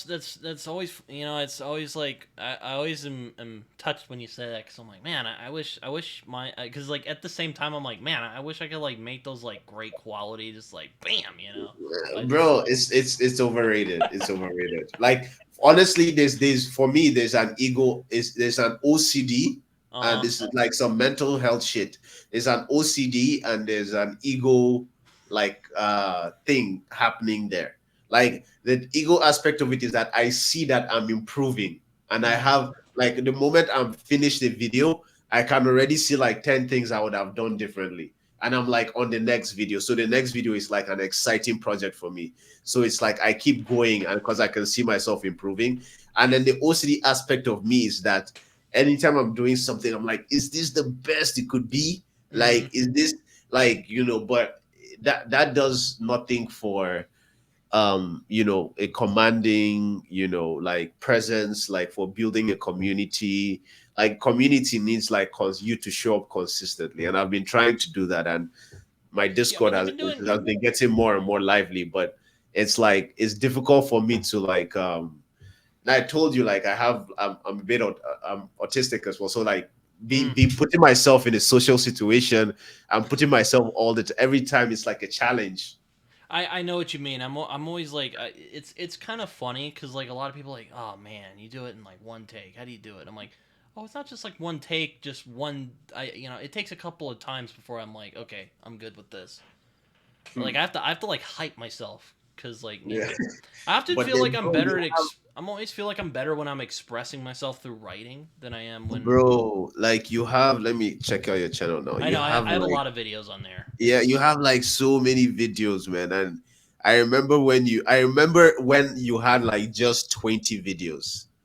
yeah And I was just like, okay, this is cool. Let's see if this guy stays consistent. Now you have like 400. yeah I think I checked it was like 350 something. Yeah, like that's amazing, man. I Like, know, yeah, I I what I do is I generally like to keep a schedule and I try to keep to it because I'm very like very structured. I like to and I'll admit there are some videos that take more time to do. Like when I do my like thought piece videos, I have to think about those for a while before I Damn. Though, though I'll admit, like, when I make those videos, there's sometimes I'm like, am I being like weird and just like in my own head? Because like, there's sometimes like, I'll be like, Britton. I did my fantasy and an identity crisis video, and there were a couple people who were commenting and were like, so like, what are you actually trying to say? And I'm like, and I explained what I was saying, and sometimes I'm like, I don't know, I don't know. No, no. Like, bruh, like, so let me explain this to you. And this is a little bit different, but it's a little bit different, but you're going to look back and you're going to appreciate. You might cringe at some of your videos, of course, when you improve and you're like, oh shit, Oh, what was I I have to saying? say, I think I'm doing a lot better. Like some videos I watch now, I'm like, I'm doing better. No. It's like even in 10 years, in 20 years from now, you're going to cringe at videos you made 10 years from now. It's a natural thing. It's Mm-hmm. never going to end. Like, and if that ever stops, then that means you stopped improving. And if you stopped improving, then like it might as for me, I might as well just die. But it's like you're going to look back one day and you're going to be so proud of yourself for not only being so consistent, but I've grown so much, and I don't have a catalog of videos that I can look back and literally see my growth. Mm. Like, the only thing I have for that is like YouTube, but it's so far in between. There's so much growth that happened in between that there's no record of. But for you, it's like you can literally like see your life, watch yourself grow. So there was a time where I was depressed, I was suicidal, and Oh, jeez. talking about mental health again, like I was just like in a very bad mental state, and I kept this journal where Mm. I called it Genesis, and I was like recording myself speak. I listened to this thing for the first time in 6 years, um I think 2 3 weeks ago, and like it almost broke me down to tears, because I remember how at the time, like, my little problems were my entire world. And now I've Mm. reached a level where like I've outgrown that. But having a record of it is like so important, because it's like even the problems I have now, one day they won't even matter. Like, that is like evidence of that philosophical idea of like impermanence. Mm-hmm. So it's like, for me, it's your what you have down here, like, back to you, is it's amazing. I love it so much. I love it so much for you. Like, you have more videos than you have subscribers. Like, I what the know. hell? Yeah. I've also realized, like, you keep busy, and I also just, I mean, I'll admit, because this channel's gone through a couple phases. Like, I started this and I was kind of doing reviews, and I'm like, it sucks, and I stopped doing it for a little bit. Then I just kind of posted my podcasts on there, and then my friends are like, hey, you should, like, do booktube. You like doing this, so I started doing that, and now I've found this great community and a lot of like new friends, and it's been a very rewarding chapter of my life Yeah, yeah. so Like, far, I'm anyway. I'm, I'm happy for you. I'm happy for you. I am not as active as I used to be in booktube, but Mm, I will say one thing about booktube: it's a very welcoming community. When mm-hmm. you get deeper into people, you meet like a few assholes here and there, and you Yeah, I know. mean there are a But couple squabbles from time to time. yeah, but like in general, like the friends I've made on through booktube, like those are like some of my real, like, yeah, my homies, like my and that is like that has made the entire experience through the thick and the thin and everything like worth it. So yeah, like booktube is a great community on a certain kind of level. But on another level, like, there are just things that you should stay away from. Stay away from the drama, stay away from the politics. Oh Just yeah, yeah. just that's like that's good just advice. just do make your videos, have your friends, like, and make sure it's a fun thing. Like, the moment it stops being fun, just take a step back. You're too involved. Oh no, I Yeah, mean I realized my passion for content creation's come back because like for a while there I was kind of like yeah, I'll stick podcast and I'll be okay with that for right now, and I'm like, oh man, yeah, I actually like making these videos. I yeah, remembered, it's yeah. Like if you saw the video I was making right now, you understand why I love being doing booktube. But like you see, like these videos that I do, they're like I I always see them as like, and it's another reason why like I spend so much time and effort in the videos that I do, is because like one day I feel like I'm going to use these skills to market my own book and market other people's books as well. yeah, And if it's like high quality, then it doesn't really matter if you're a book reader or not. You can just come and you can, enjoy the comic adaptation, the comic motion comic adaptation, or you can enjoy a character analysis, and you can go like you don't even have to read the book. You know what I mean? Like mm, you have taken a piece of the story away with you forever. yeah. And That's what's neat about the indie community as well. What I've noticed is that like it's not just like authors doing like talks like you can like talk with them now. yeah, It's hard to explain, but and that is powerful. That is so powerful. I'm telling you that indie, I feel, and like I'm sure Amanda would disagree with me, but like indie books, indie writing, indie publishing is going to take over eventually. Like it's like the publishers have put so much restrictions, so too many rules, too many ideas on what works, right? And in this climate where like creativity, being creative is becoming easier and easier and more accessible to everyone, I feel like unique ideas that do not follow the norm are going to stand out. And a very good example of that is Spirit Cuts Through Water. mm-hmm. I'll admit, like I don't know if I mean you're on BookTube, so I'm sure you may have heard of, but I didn't know who Jenny Wirtz was until I got on BookTube, and I'm now kind of like, oh wow, she's been around for a while, So it really shows you don't know everything. 100%. And you can never know everything, like forever, like If you as feel like you know everything, like you said, you're doing something wrong. you're doing something wrong, like you're not exposed enough.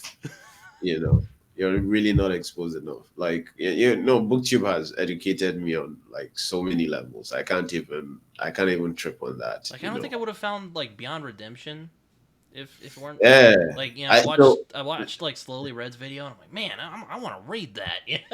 so I didn't know what I liked was called grimdark until I Mm-hmm. joined booktube. I just used to, I like books that are like really, really dark and they talk about like deep stuff. Like that's how I would describe it. And then anytime anyone was describing a book, I would wait for them to say things that like, like in hindsight now I understand. Like I was looking for those grimdark qualities. But Mm-hmm. like then, like I didn't know it was called grimdark. And then, I on booktube, I saw a video, I think it was by Daniel Green or slowly read, and he was talking about a grimdark guide, that video. Mm. And I was just like, yes, all my life, where have you been? And then I was like, what I like is grim. Now it's easier for me to find grimdark. This might sound silly. Yeah, well, we actually had a conversation about Grimdark, and even then, I was like, "Oh man, like I don't know if we even touched the surface on that because Yeah, oh like my god, I'm working on a video. Like it's gonna be like I'm gonna try to make it so that it's not too long, but I'm it's looking been, forward to it. I always like yeah, watching your videos. yeah, it's gonna be a video on grimdark. And yeah, what grimdark is. And I feel like just my channel, like I need to like it's a like, how haven't I already made a video about it? Like really, like it feels like a no-brainer, something I should have done a long time ago. But I'm happy I'm doing it now because I've learned so much. And like, yeah. Yeah, no, I hear you. Um, it's interesting. Yeah. I've struggled with. It's kind of funny. Like I'll be like sitting around like, oh man, what am I gonna do this week? And the thing is, like, I have a bunch of video ideas I would like to do, but the problem is, like, there's a bunch of, like, there's a lot of collaborative videos I would like to do, and it's really hard to get people together sometimes, because we got Yeah. life. Yeah.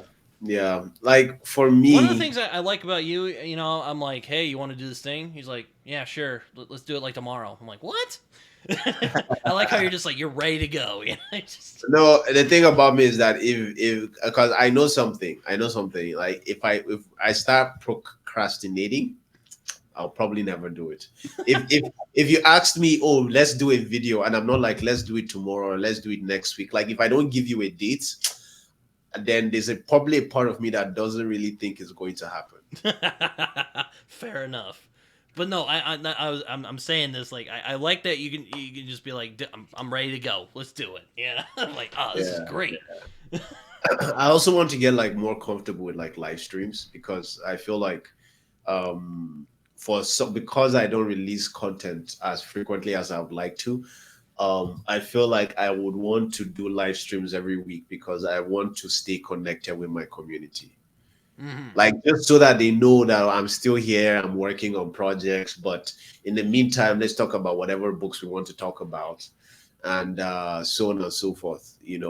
But for me, it's like someone was telling me, oh, like all these live streams you do, like it wouldn't make me want to subscribe to you. I'm like, yeah, no, I'm not doing live stream to get subscribers. If I do, great, but like I'm not doing my live streams to get subscribers. I'm doing my live streams to stay connected with my community. Yeah, Like live streams is I've like a certainly strictly thought about community. doing other live streams. I just have well, I'm not against them or anything. I just have a hard time being like, okay, what am I actually gonna stream about? You know?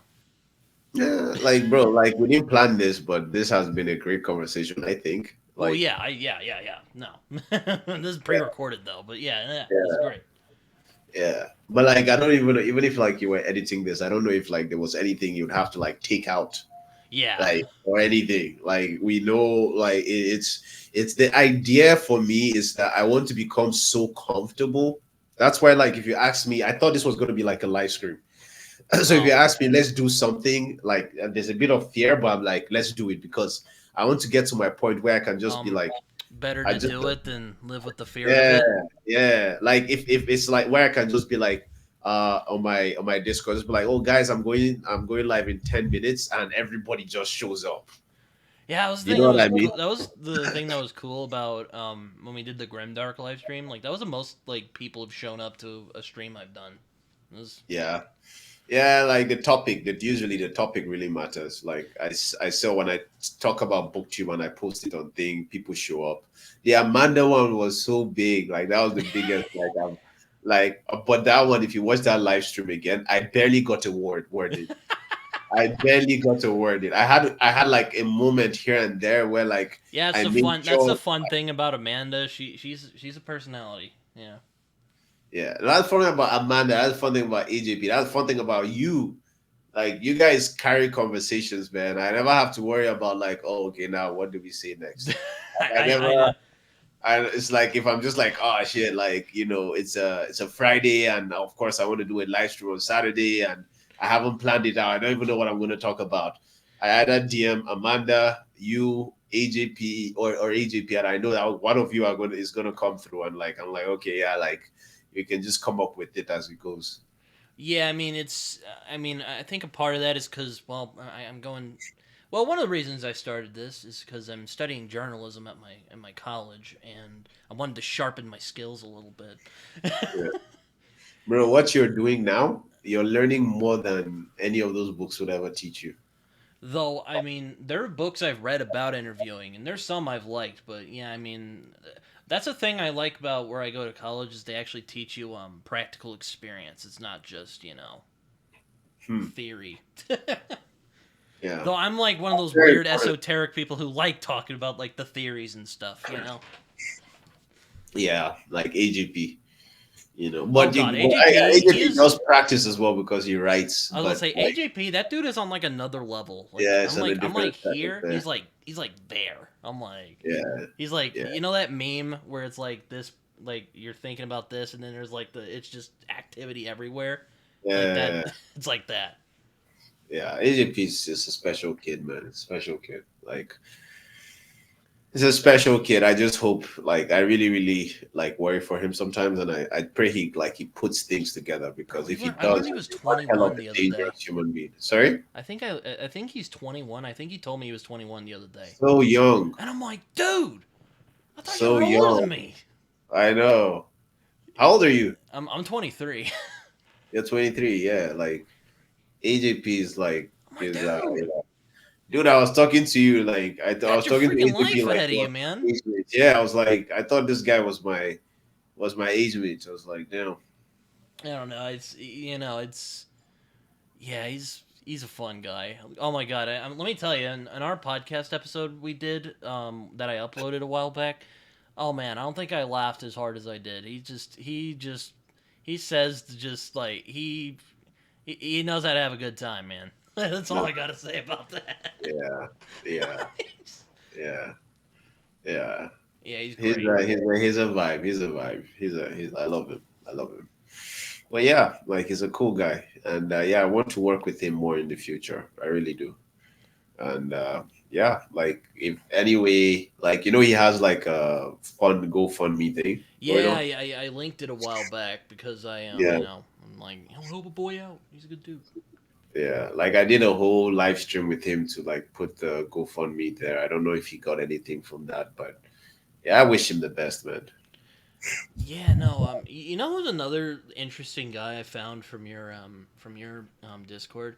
Soshi Azu. That dude is freaking brilliant. I love Bro, that he's guy. brilliant. I love him so much. I love him so much. Yeah, oh man, because like I have a couple podcasts kind of back. I cannot wait to put up our episode. I love that. It was great. Yeah. No, he's is for me it's like I'm just being a lover of fantasy in Nigeria. Being a Nigerian and a lover of fantasy is tough. Like the community doesn't even know you exist. And the community in Nigeria would not even understand your existence. So it's like, and he's brilliant. Like I don't know. I think he's I don't know. It gives me like professor type of vibes. Yeah, I mean, I don't know. I mean, if he But wants to like, tell us in the comments, he can feel free. yeah. But like, I love him so much, man. I love him. He approaches. I love his open mindedness, and I love his approach to reading, and he's just like he's also someone that is very very knowledgeable. And I watched his recent videos, and he was just like calling out classics that I hear no one talking about, that I that were a huge part of my childhood, like from like Chino Achebe, for instance. That's Oh like the yeah, like it's funny. like We actually talked about things fall apart things fall apart. Yeah, on the video on the chat we did.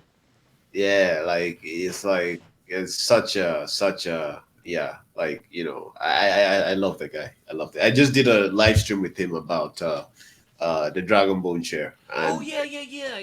I was about to say, yeah, you've been kind of busy as well, or well, would I say busy? I don't know, but you've been doing a couple of live streams about the Tad Williams. yeah. No, I have only done one so far. The next one is probably going to be on Amanda's channel, and then the next one will be on Sochi's channel. Mm. But like yeah, like we just want to just do that, and I'll do some more stuff on Dragon Bone Chair, probably a character analysis on like the main character or something. Yeah, I've always But wanted to read Tad Williams. He's another one I just haven't gotten to yet. brilliant writer, brilliant, like absolute peak prose for fantasy. Like that's the standard. Like if you read the Memory, Sorrow, and Thorn, you on like I wouldn't go as far as to say George R. R. Martin plagiarized Game of Thrones from there, He but borrowed heavily. Would you they say? borrowed heavily.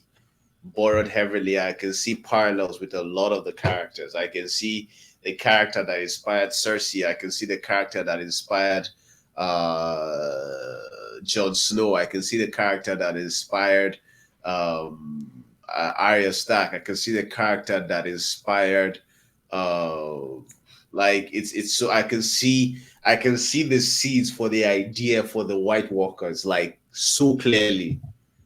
Oh Like wow, I'll have to check it out even then. the idea of like the dragon bone chair, like having in Game of Thrones, it's like the what they call it.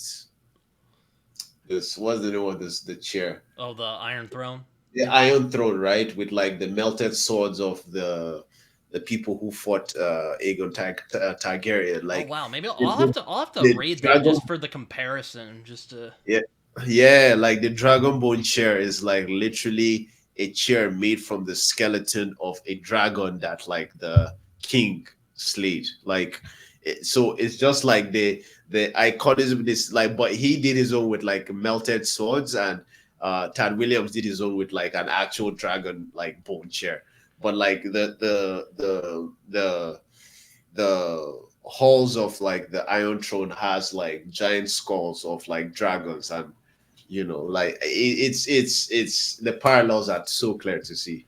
you know Game of Thrones is its own story. Please don't, I don't want anyone to get me Well, wrong here, yeah. but he bore it's too The obvious to. influence is clear. I hear you. It's so clear, very clear. you know and apparently like so like and George R. R. Martin is very like open about it too. He was like, "Yo, the book that inspired Game of Thrones is Memory, Sorrow, and Thorn," and apparently, after like George R. R. Martin's latest book, Tad Williams wrote a book like in the Memory, Sorrow, and Thorn world that was a response to George R. R. Martin's story, and then George R. R. Martin wrote another story in response to that one. So I would love to have a relationship with another writer like that, where we're communicating our ideas on writing and plotting and philosophy and ideology and religion and politics, I mean, but I would not say directly. that's kind of what literature is, really. If you, Yeah, yeah, I yeah. mean, But that is so romantic. That is so epic. yeah. That is so like wow. Like look at this absolute geniuses just giving us bangers, and there's a layer that is not even for us the readers. It's just between writers. And I don't know if they've had a conversation face to face. If they do, I'd love to listen to it. I mean, But I mean, I've seen interviews with Tad Williams. Like yeah, my friend no, I Jenny's talked to him. I think even has an a in, channel. an interview with Tad Williams is possible, and God willing, one day I get him on my channel. Yeah, I know, right? Like, I mean, I feel with indie authors, it's a little easier because it's like, okay, they got this kind of, we got this little thing going, and we're kind Yeah. of we're rubbing shoulders with a Supporting lot each of other, them. yeah, we're supporting each other, Yeah, yeah. I show up for you, you show up for but like when me. you actually get like an author who's actually like been through the process, I'm like, I would be sweating. Like Chad Williams is an author that is alive, that wrote a fantasy classic. Like Erickson Baker, even Mike Moorcock still alive. Oh yeah, he's still Um, going, as far as I know, anyway. like bro, like if I was to ever interview those legends, oh my god. Yeah, I may have told you this before, but like I'm like, I remember when I was reading. I think I said this in our conversation we had about Beyond Redemption. We had Dan with us, but I was reminded a lot of like Michael Moorcock stuff when I was reading Beyond Redemption. Michael It has Moorcock it has that same kind is of like kind of Michael Moore surreal. Michael Moorcock is the grandfather of grim dark and dark fantasy. Oh yeah, definitely. He's the number one. He's like numero uno. Everything that happened on that thread of dark fantasy is Michael Moorcock. Like I cannot like draw the line straight, but somewhere along that line is Glenn Cook, and I know Glenn Cook inspired Glenn Cook, that's the black company, inspired Malazan. Like Erickson would say that most dark fantasy like has been inspired by Malazan, and so on and so forth. Like there's the thread, it all leads it back to Michael Moorcock. So it's like, and Eric Melnibone. Like I read like random books when I was, so I don't have like the coherent story in my head. but Yeah, I bought that's like the thing the about Moorcock. He tends to get kind of weird with like the multiverse stuff, and you're like, what? yeah, but like I got like the book that has everything in sequence. I got like the thick one that has everything in sequence. So yeah, that's another book I want to read this year. You know, it's funny you bring that up. I'm actually, I put a poll on my. I've been using my community tab a lot Yeah. recently, and like I put up a poll about if I should start like a series about fantasy, like how I've been doing. Like I've been doing a show called The State of Science Fiction. I was like, so I went. I'm like, all right, audience, do you want me to do a similar thing with fantasy, or do you think like there's enough fantasy analysis on YouTube? Pretty overwhelmingly, I got you should do it. Yeah, do it, do it, do it, do Because it, like do it. I'm And really if you're doing it and you want to do like read alongs and you want to start from like you want to if you want to anyway, let me this is not your idea, but like or anything, but this is like and I don't want to like impose an idea on you or anything. But like if you wanted to do something where you're like, reading the development of like say grim dark or mm, like dark fantasy and you wanted to like start from Moorcock. I wanted to go to like maybe the next most influential like node in that tree of people that leads all the way to like a book like Beyond Redemption or like a book like The First Law.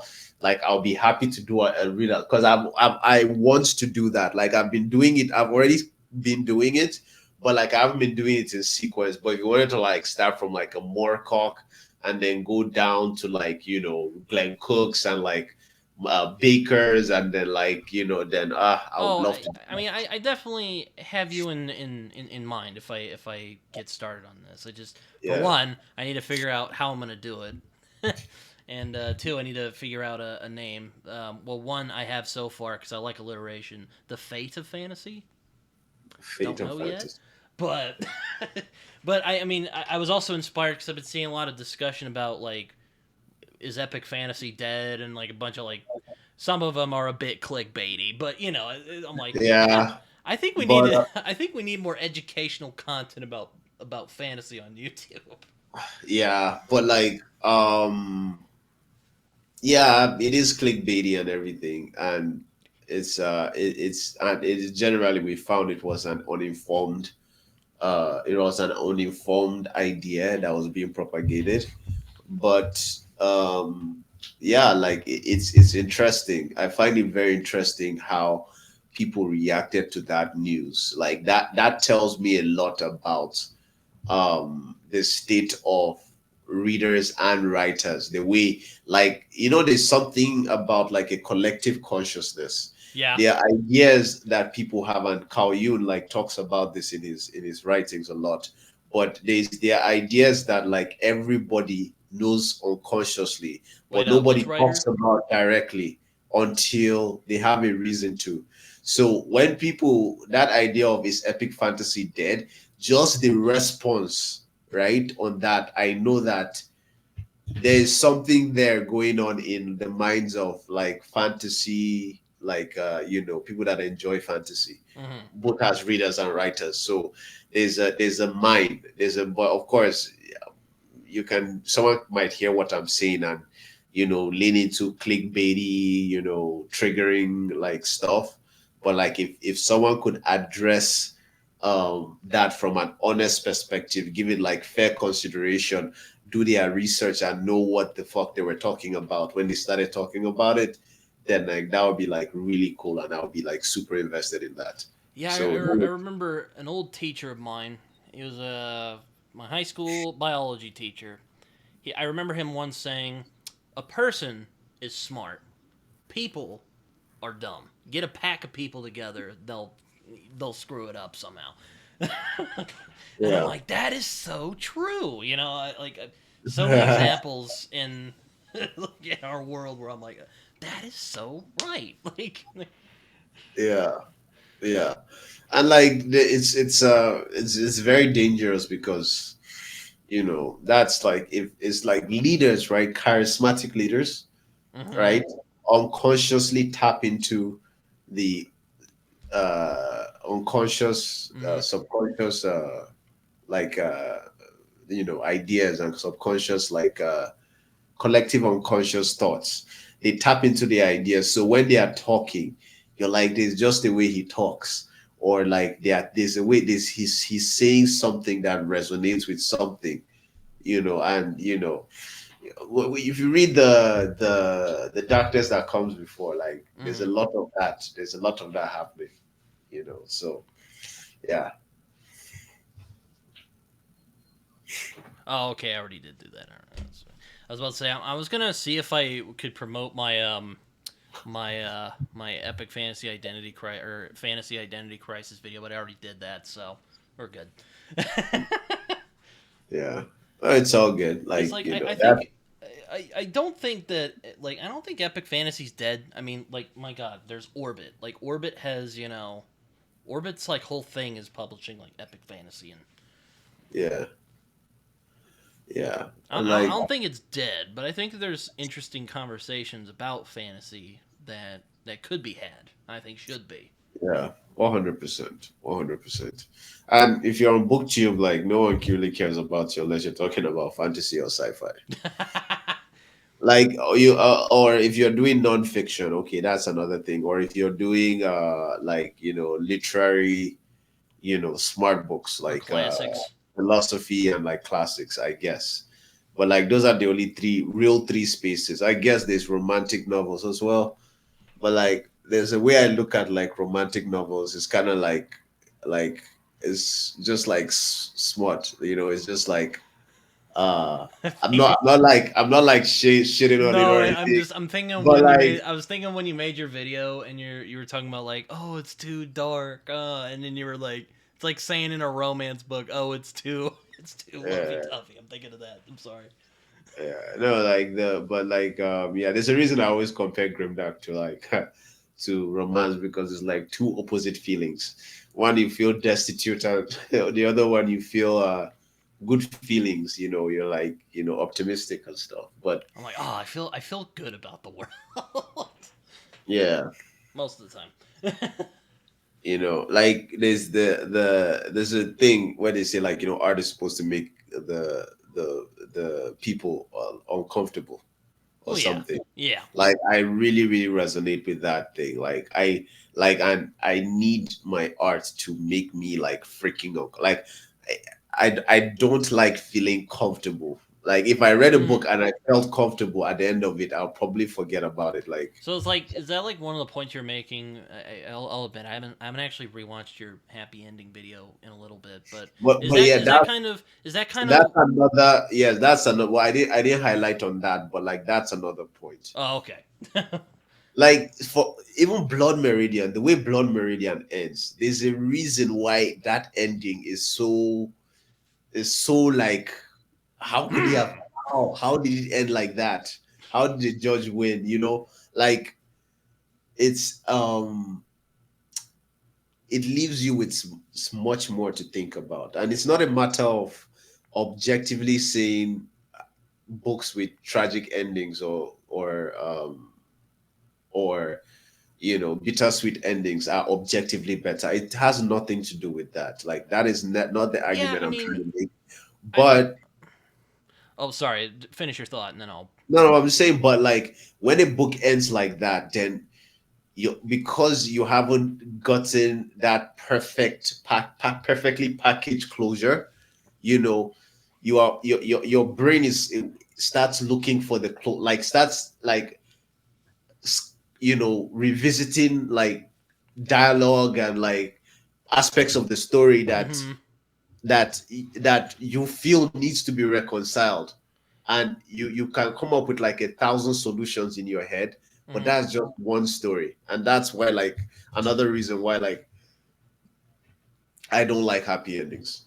Well, yeah. I mean, I know when I made my. This is another. When I was telling you earlier that sometimes when I make one of those like kind of thought piece videos, I go like, am I just being in my own head here? Have I just not really? Is this just like a me thing? Like I remember when I made that, I wasn't really like.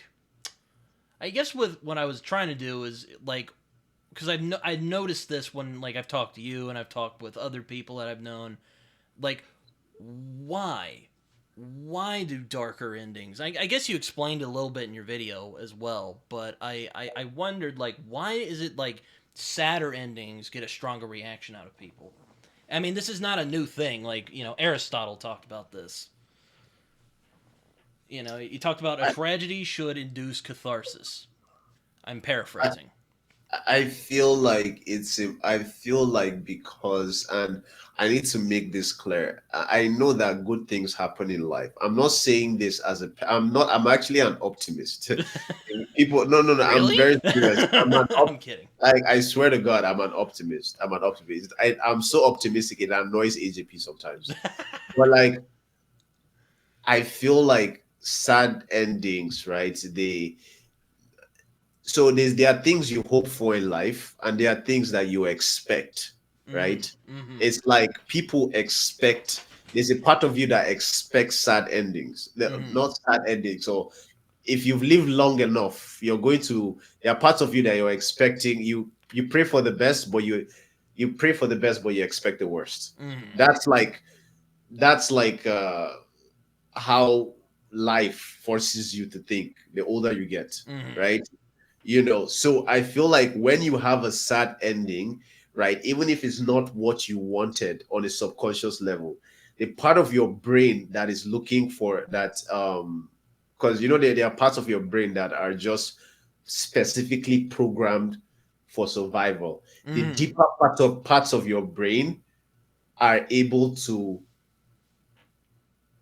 like observe that this feeling, like, okay, a character, for instance, a character dies in a book now, right? Mm-hmm. Mm-hmm. That part of your brain doesn't understand that you're reading fiction. The feeling is as if somebody actually died. Yeah. You know what I mean? Yeah. So it's like that part of your brain, that the deepest part of your brain, your the reptile brain connects with the book because it is not happy and dandy. It's like it has elicited your flight. And this is a theory, so I might be completely wrong. And Yeah. please, Yeah. if Yeah. I'm Yeah. Yeah. talking bullshit, someone please call me out on the comment section. But like your lizard brain, the part of your brain that is like invested in your survival, is has connected with the book, and is you start thinking of solutions in your head. Yeah, no, it's like I mean, it's even happened in my life. Like I'll read something like, Game of Thrones, or even like one I think of because it's recent. It's Mystic River, which is a phenomenal crime novel.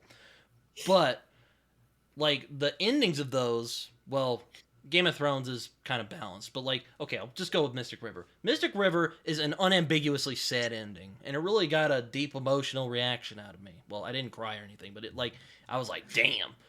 And then I've remembered other books or films or shows or games or whatever that I've thought about. I'm like, damn, like, but why is that the case? I've always wondered, like, is it like, and that's kind of why my conclusion is it gets us to think more about, because if I remember, because again, it's been a minute since I've given that thought, but if I remember, I think it really illustrates that someone knows how you feel. You're not alone. I Yes, think there's yes, that was my yes. conclusion at the end of the And video. that is why, and that is why the argument, right, of people that say that reading fantasy, right, for instance, is not just about escape. Hmm. That's evidence right there. Because it's like if I was looking for escape, then I'll read cozy fantasy, or I'll read Yeah. And romantic like, look, I fantasy or like something. darker stuff, so I mean, Yes, I have got no but like grounds to stand on. I'm just curious about why that's the but, but case. but but when you're reading like darker stuff, there's a part of you that is abstracting ideas and philosophy and theology and ideology, like abstracting it and comparing it with your own life. Well, yeah, I think that's just human nature. Yeah, yeah, like it's so, and but it's in a more grounded way where you're like, okay, this is something that is important to know. Yeah. It's not like if you read when you read The Darkness That Comes Before, I feel like you would like you would understand. You would be, after you read The Darkness that Comes Before, you'll be less willing to get carried away by somebody from an external idea. Okay. naturally. Like it'll be you just become less, I don't want to say less easy to manipulate, but you become less That might sound bad when you say you that. you feel less willing to be carried away by somebody else's idea. Like you would want to inspect idea. At least this was the effect it had on me. You'd want to if somebody comes and tells you this is the way the world is, or this is the way this works, or this is how to do this. You know, you develop a healthy skepticism towards ideas. Hmm. That was the effect it had on me. Yeah, it's funny. I was gonna mention this earlier, but like we need more holy wars in fantasy because I've heard Darkness That Comes Before is about a holy war. There's a holy war in it. There's a holy war in it. Oh my god. No, it's you just reminded me of a scene that's just like so messed up. Like so the darkness that comes, you know me, I claim to like grimdark. And I Hmm. guess like the You've read Prince of Berserk, man. Nothing, the You Prince got of the grim Nothing, dark cred. Like, the Prince of Nothing broke me and put me back together, then broke me again and left me like that. Like the Prince of Nothing is deep like that. Is deep like that. yeah, it's kind of funny. I've seen like it's kind of. I don't know if I'd say it's blown up. It definitely has that kind of cult following vibe to it. Like, again, kind of like Malazan. I feel like it's one of those books. There's not a lukewarm response to Opinion it. about it. Yeah, I watched like a negative review about it, and like I wasn't even offended. I just laughed. I laughed because like I didn't disagree with anything that she was saying, but like the same reason she hated it was the exact reason I loved it. that's So funny. That's funny when that happens. yeah, I was just like I don't even disagree with you, but like yeah, I love it. Like Yeah, like I've certain I've actually thought about. I'll talk about this real quick. Um, I've actually thought about like doing a like response video to not Matt on books, the other Matt, the one from California, Matt's fantasy book reviews, because mhm. like because in another one of my thought piece, I'm probably in my own head, so here you go type of videos. Because he was talking about how like he thinks there's a lot of people who like Lord of the Rings just because of nostalgia, and I'm like, I think the fuck not. But I don't know if I'm like, oh man, I'm probably gonna offend a lot of people when I I put will. that out. I don't completely disagree with him, but I also think that Lord of the Rings is brilliant. Like I do not. So if what he's saying is that the Lord of the Rings is not actually as good as like it's hyped up to be, and some people just like it because it like it brings up nostalgia, then I don't agree in general. Hmm. But I feel like with Lord of the Rings, there's a huge nostalgia component to it. Well, There's a sure, like yeah. I'm not you saying that's cannot not the separate, case. but like it is still peak writing, peak storytelling. Like it's still like right up there in the clouds. You know what I mean? It's like But best of both worlds. sorry. I said it's like the best of both worlds. Yeah, it's the best of like I love grimdark, but like I read like I read I started reading like Fellowship of the Ring in February, I believe. Like such brilliant writing. Like I feel like I almost feel like I'm listening to like it's so I don't know how to. It's like chicken soup to the mind. It's so good. It's It so had a good. warm, fuzzy feeling. Warm fuzzy feeling in a way that it's not like in a way that is not annoying like cozy fantasy. It's like because like there's still like intense stuff that happens, there's still like real stuff that happens there, but at the same time it's something to do with the writing and the plotting and the that is like every aspect of it, it's peak. Yeah, and I mean, I've thought about that, but I'm like, I don't know, like, is it worth it? Like, eh. The only thing I'll say, Britain, is like, and we had a conversation about this that I took down, is that if you're gonna make a response video, right, Mm-hmm. bro, like question your own because it's like uh, just like know what you're talking about. Yeah, Like make the I video, definitely, I definitely. watch it, critique it as if you were to critique it like you were watching somebody. Like go through, and it's worth it. It's worth it because it's like if you're going to challenge somebody's ideas, like come like locked and loaded, like come locked, and that so it's like I never wanted like I would hate for anyone to think that, for instance, I don't like being challenged. I love that. Like ask my friends, I Oh love no, no, debating and no. arguing, right?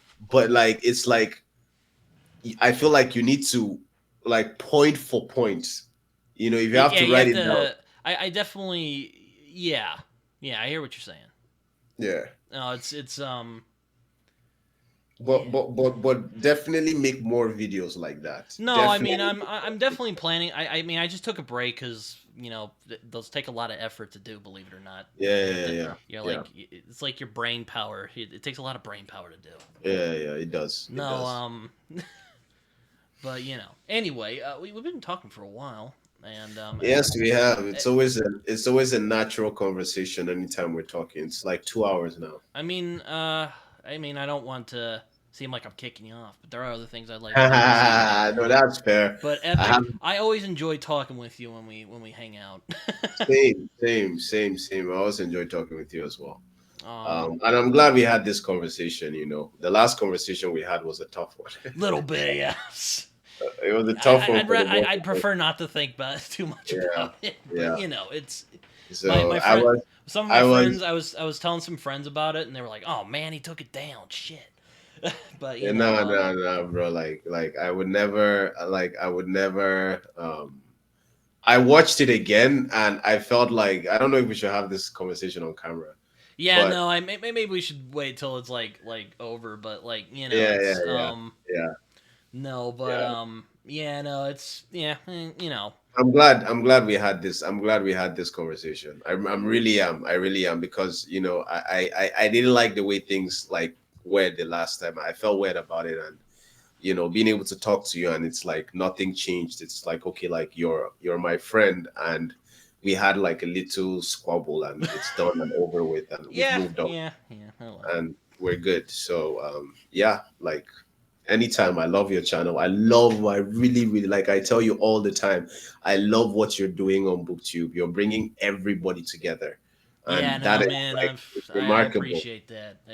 It's remarkable. I've been quite pleased with the cult following I've been gaining this last couple of months. Yeah, I forgot to mention, I got to shout out D real quick before we end this. She's also great. yeah. She actually is like she actually contacted me to send me something. So I don't know what it is, but we'll see. I'm looking forward to it. Yeah. Just funny things. Funny thing about D. So D was saying that oh yes, like she wants me to like tell her the most grim, darkest books like on the chat. I'm not quoting her, but so I recommended her Beyond Redemption. And then I recently watched a video of her saying, "Yeah, I read that halfway and I couldn't keep going and I died." I laughed so hard when she said that. She was explaining why she couldn't keep reading it. She didn't explain. She didn't go into detail, but she was just like, "Yeah, she does. She thinks she's going to DNF it or something." And I was just laughing because in my Oh mind, I was man, like, "You thought." I In remember my when mind, I was like, "You thought you knew the darkness." I remember reading parts. I had to put it down. I'm like, I gotta get a drink. I'm Yeah, thirsty. yeah, So yeah, weird. yeah. Oh man, So fucking disgusting. that's a great book. It's a disgusting, wonderful It's a book. disgusting. It's disgusting, but like that's So exactly why I love it. we need more visceral fantasy novels. Yeah, That's I the. agree. Anyway, um, if you have any social media, you can feel free to share it before we get going. Check me out on EpicTalez, like just as the name here. Where is this? Where's my Oh, I see it. finger? Like yeah, I see it right down there, there. Yeah. right there. Mhm. Like check that out. Type that on YouTube, and yeah, like find me. I do like dope stuff on my channel. Like I over edit, to compensate for what something I don't know something I lack inside. Um, but yeah, like my channel is a dope place to be. My Discord is a dope place to be. So check it out and appreciate love being here. Yeah. No. Yeah, check out his channel. He's got some good stuff on there. You'll see a lot of great content. You know, but I'm also glad we had this conversation. I'm glad we got together here today. I know I know I was putting this together, and I'm like, oh yeah, I better get back with Epic before I forget about it, because because sometimes, you know how you mentioned like you just like to get going. Sometimes I'll ask a bunch of people, and then I'll just forget about some of them. So I'm like, all right, I Yeah, better get to it before I forget. But again, yeah, great having you on here.